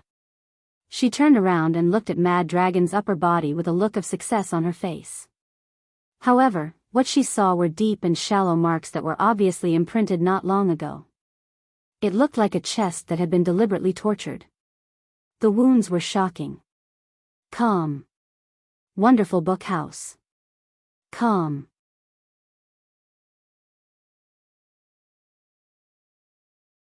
Chapter 2591. These marks and wounds were all left by Mad Dragon when he learned about Mu Ying's physical condition and asked the perverted doctor's son for medicine. The perverted doctor's son burned them with iron and branded them. Even a thick-skinned person would not be able to withstand this kind of punishment that was similar to ancient torture, but Mad Dragon endured it for the sake of his beloved woman. He could have avoided this punishment. With Mad Dragon's own strength, he could have beaten the perverted doctor's son hundreds of times, but for Mu Ying, he did not say a word and forced himself not to use his strength to endure this punishment. This is... Mu Ying saw the scars on Mad Dragon's chest and instantly burst into tears. She carefully stroked Mad Dragon's chest and said with a flustered expression, This is the medicine you and SS asked for me last time? Mu Ying was very smart and hit the nail on the head with one sentence. But just as Mu Ying finished speaking and her tears were about to flow out of her eyes again, Mad Dragon suddenly bent down and kissed her eyes, kissing away the tears that were about to flow out of her eyes. So you can't say anything about leaving me again in this life, or I'll kill you with my own hands and accompany you to hell. Even if he went to hell, he, Mad Dragon, would never let go of her hand. She could only be his woman. If not, then they would go to hell together. He Province, Suzhou. Wen Jingxiang, who had hurriedly ran to find his gang's boss, returned to Zhou Ran's house. As soon as he entered Zhou Ran's house, Wen Jingxiang rushed into Zhou Ran's house and said to Yun Jian anxiously, without caring that Zhou Qiao, Wan Yuyu, Mu Zixi, Jing Cheng, and other classmates were still there. Our boss agreed to save you. But he needs to know which gang you're from. Your gang's code name. When Wen Jingxiang said this, his face was filled with anxiety. To Wen Jingxiang, it was because of him that Yun Jian was in this situation. Therefore, he had to bear this responsibility. Gang? Code name? Sister, are you really a gangster too? Yun Lian was shocked and asked in a daze. Ever since Yun Jian had said to Yun Mu before she went to save people, "Don't you want to know what I've been doing all these years? I'll use my actions to tell you." Whether it was Yun Mu or everyone present, they all thought that Yun Jian had been involved in the underworld all these years. Now that when Jingxiang asked Yun Jian this question, everyone present was even more convinced of this point. Gangsters at such a young age? So powerful. When Mu Zishi heard this, he was somewhat stupefied. Although they didn't know what Wen Jingxiang meant when he said that he wanted to save Yun Jian, everyone's attention was now diverted to Yun Jian's identity. Seeing that Yun Jian didn't speak for a long time, Wen Jingxiang immediately spoke. "Our gang is a reputable gang in Country Z. Our position in the entire Country Z's gangs is already in the top 15. Although there's still a huge gap between us and the number 1 Falcon Hall, we'll protect you. Absolutely no problem." The number 1 gang in Country Z was Falcon Hall, which was now under the control of Su Zetian. Speaking of Falcon Hall, it was practically a legend. The boss of Falcon Hall was an unfathomable woman, and the current person in charge of Falcon Hall, Su Zetian, was a very powerful person. Wow! Yun Han, your uncle-in-law is actually a member of such a powerful gang. After hearing Wen Jingxiang's words, Jing Qing exclaimed to Yun Mu. Amazing! Wan Yuyu couldn't help but be stunned. On the other hand, Wen Jingxiang's gaze was fixed on Yun Jian. Just when everyone thought that Yun Jian wouldn't speak, or that she would reject Wen Jingxiang's claim that she was from a gang, Yun Jian suddenly said, "Do you really want to know?" "Yes. Because only by knowing this will our gang's boss be willing to send people to protect you," Wen Jingxiang said solemnly. Everyone's gaze shifted to Yun Jian. At this moment, Yun Jian's red arc rose. She saw that Zhou Ran, Yun and Yun Mu were all looking at her with expressions that said they wanted to know what she had been doing all these years. Pursing her red lips, Yun Jian spoke coldly in front of everyone, but her name was like a sudden tsunami that swept through everyone's hearts. "The gang I'm in is called Falcon Hall. Code name Rakshasa. Bookmark for easier reading."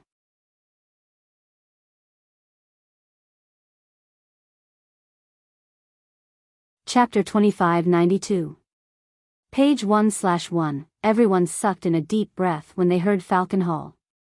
Yun Jian was actually from Falcon Hall. It was no wonder that she possessed such strength. Falcon Hall was indeed a legendary gang. A young girl of Yun Jian's age could be trained to such an extent. Everyone's eyes widened and their jaws dropped when they realized that Yun Jian was actually from Falcon Hall. After all, not everyone could join a gang like Falcon Hall just because they wanted to. If the 3 words Falcon Hall had led the crowd to believe that Yun Jian had joined Falcon Hall and become an insignificant figure, it would have been the truth. Then the 2 words Rakshasa at the back smashed everyone's heads hard, causing everyone present to be stunned on the spot, unable to react for a long time. "What did you say?" Wen Jingxiang couldn't help but roll his eyelids. He stared at Yun Jian in disbelief, then asked loudly and sharply. "Wasn't Rakshana the woman who led Falcon Hall to become the number 1 gang in Country Z in just a few years? Wasn't she supposed to be a legendary young woman in her 30s? What's wrong? How could he be so much younger than what the legend said?" Mu Zishi was also looking at Yun Jian in astonishment. He licked his dry lips, completely losing his composure in front of his classmates. Obviously, there were many gangs in Suzhou, and the security there was not very good. Therefore, the people in Suzhou were more gangsters, especially those who lived in the slums. They were completely different from Qin Yiru and the others who lived in Xinjiang town in Longmen City. Everyone knew about these gangs. Mu Zishi looked at Yun Jian's back in front of him. Just as he was about to shout, he saw Yun Jian slowly turn around. Her high ponytail flowed naturally, giving off a cool and forthright feeling. All around, the silence was frightening. Yun Zhou Ran, and Yun Mu were so shocked that their faces trembled slightly. Yun Shan was pale with fright. Wen Jingxiang's expression changed slightly, but he was also slightly stunned. As for Yun Mu's classmates, Zhou Qiang, Wan Yuyu, Mu Zixi, and Jing Cheng, they were stunned when they heard that Yun Jian was the nationally renowned boss of Falcon Hall at such a young age.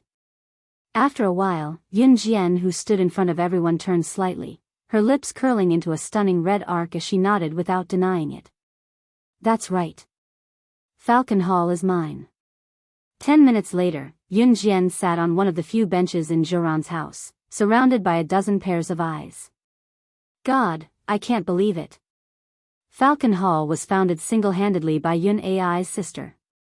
Zhou Qiong scratched her short hair and asked Yun Jian in astonishment. The legendary boss of Falcon Hall, Luo Sha, is a woman whose talent, strength, and looks are on par with hers. Looks like she really lives up to her name. Mu Zixi adjusted his glasses on the bridge of his nose and said knowledgeably. I was worried for nothing. Wen Jingxiang said with a smile as he wiped the sweat from his forehead that he had just been scared out of. Yun Jian ignored everyone's shocked gazes. She stood up and scanned the surroundings. Then, her gaze landed on Yun Ni, Zhou Ran, and Yun Mu. She said, I can't tell you everything that happened in the past 15 years, but since I'm back, I won't let you live like that anymore. I bought a villa worth 30 million yuan in the modern villa forest on the outskirts of Zhuzhou. Take it as my gift to you. Translator, Atlas Studios Editor, Atlas Studios.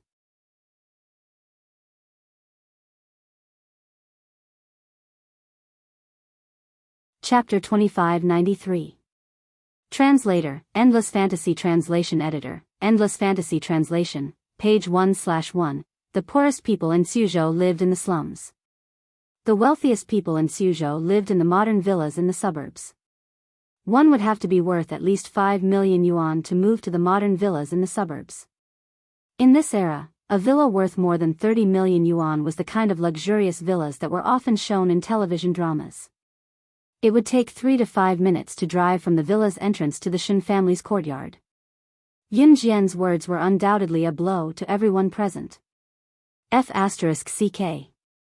Mu Zixi slapped the table hard and stood up at once. Due to the shock, Mu Zixi accidentally tripped when he stood up and fell to the floor with a thud. He did not even care about the pain as he looked up at Yun Jian.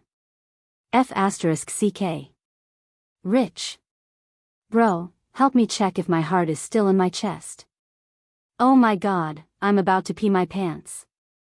Mu Zixi grabbed his buddy Jing Cheng's hand, looking like he had aged from the shock. Cut it out.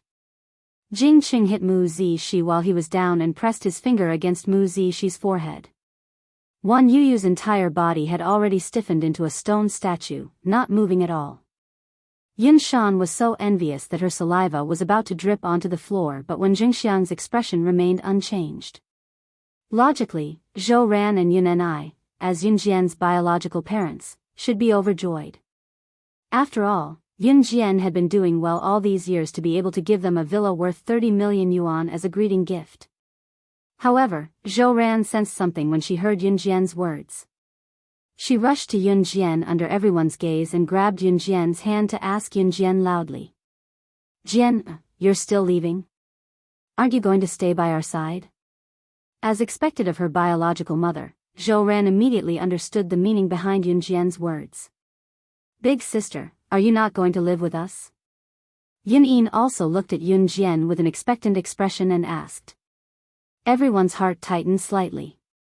Everyone hadn't realized it earlier, but now they all realized it.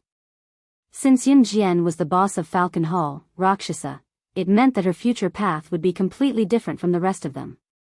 Naturally, her life could not be fixed in the small Zhuzhou of He province.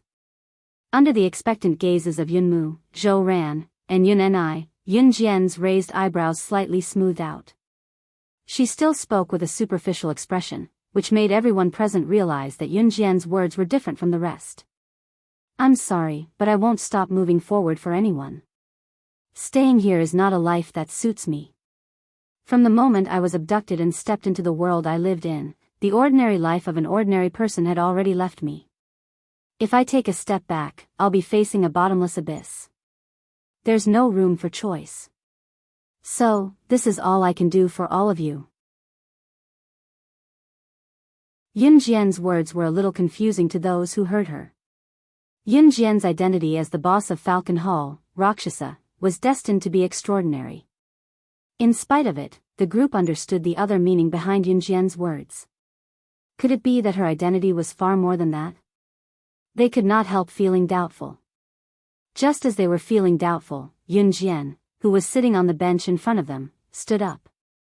Her red arc slightly pursed, and under everyone's gazes, she continued to speak to Yun Ni, Zhou Ran, and Yun Lian, saying a sentence that caused everyone to boil with anger. Back then, my younger brother was abducted because of me. Those people kidnapped him to threaten me in order to control me.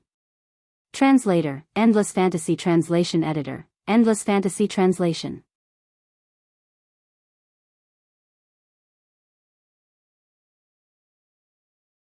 Chapter 2594. Originally, Yun Ni, Zhou Ran, and Yun Mu were still grieving over Yun Jian's unwillingness to live a normal life with them. Yun Ni and Zhou Ran even hated themselves for losing Yun Jian back then, which put Yun Jian in a dilemma. The boss of Falcon Hall must have gone through a lot to get to where she was today. However, Yun Ni, Zhou Ran, Yun Mu, Wen Jingxiang, Yun Shan, Zhou Ran, Wan Yuyu, and everyone else present still underestimated Yun Jian's status. They thought that being the boss of Falcon Hall was already an incredible thing. However, everyone knew that being the boss of Falcon Hall was not enough for them to go through a lot of hardships to dig out Yun Jian's family background, and then come all the way to Zhuzhou to kidnap Yun Jian's biological brother, Yun Zhu, to threaten Yun Jian. Then, did Yun Jian have another identity? Wen Jingxiang widened his black eyes and stared straight at Yun Jian. What? Zhu, he. After hearing Yun Jian's words, Zhou Ran recalled how Yun Zhu was deliberately captured. She never thought that her son was kidnapped because of her long-lost daughter. Before Zhou Ran could voice her doubts, an unpleasant voice that was hoarser and coarser than a rooster's voice came first. What? My precious eldest grandson was lost because of a woman like you who can't even grow a beard. The voice was almost roaring. Judging from the unpleasant voice, it was hard to tell whether the voice belonged to a man or a woman. Yun Jian glanced over and saw her nominal grandmother, who had fainted because of Yun Jian's anger, rushing into the room. She was also cursing in the local language, which was extremely unpleasant to hear. The old lady hated Yun Jian because Yun Jian was her granddaughter. As soon as she entered the room, the old lady happened to hear Yun Jian say that her bastard grandson was lost because of Yun Jian. Therefore, the old lady's disgust for Yun Jian instantly exploded to the freezing point. When the old lady entered the room, everyone in the room saw that there were many people following behind her. When Zhou Ran saw the group of people following the old lady, her expression changed. You better make yourself clear. How is it because of you that my grandson was lost? Give my grandson back to me. Otherwise, the Yun family will not let you off. The old lady glared fiercely at Yun Jian with bulging eyes. Behind the old lady were all the aunts and aunts of the Yun family. Everyone who had anything to do with the Yun family was here. Everyone lived in the slums, so even the commoners had formed cliques. Whichever family had more people would be able to do whatever they wanted in the slums. Everyone, look. Look. This is my unfilial granddaughter. You heard it. My pitiful grandson was harmed by this damned woman who can't even grow a mane after being hacked 1,000 times. I don't know who she offended. She even caused the death of my poor grandson. The old lady called Yun Jian a woman who couldn't grow a penis. Just from thinking about it, one could imagine how stubborn the old lady's preference for boys was. The old lady and the others did not hear Yun Jian calling herself the boss of Falcon Hall. Now, the old lady took the lead and rushed into the room to surround Yun Jian, Zhou Ran, and the others. Mom, why are you out of the hospital so soon? Yun Ni glanced at the old lady. What? You unfilial son, do you want me to die in the hospital?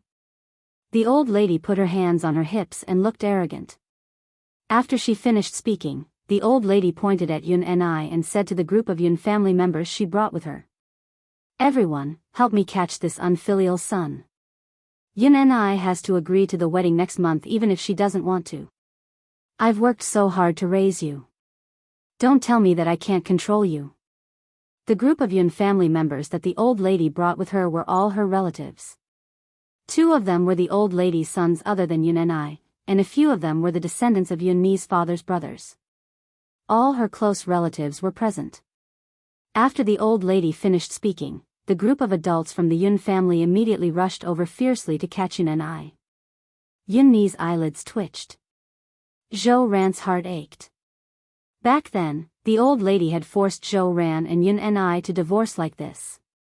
However, just as the large group of Yun family members were about to approach Yun and I, a petite figure stood in front of Yun and I. The beautiful girl looked up slightly. In front of the dozen or so tall and strong men of the Yun family, she did not show a trace of fear. On the contrary, she expressionlessly curled her lips and provoked them.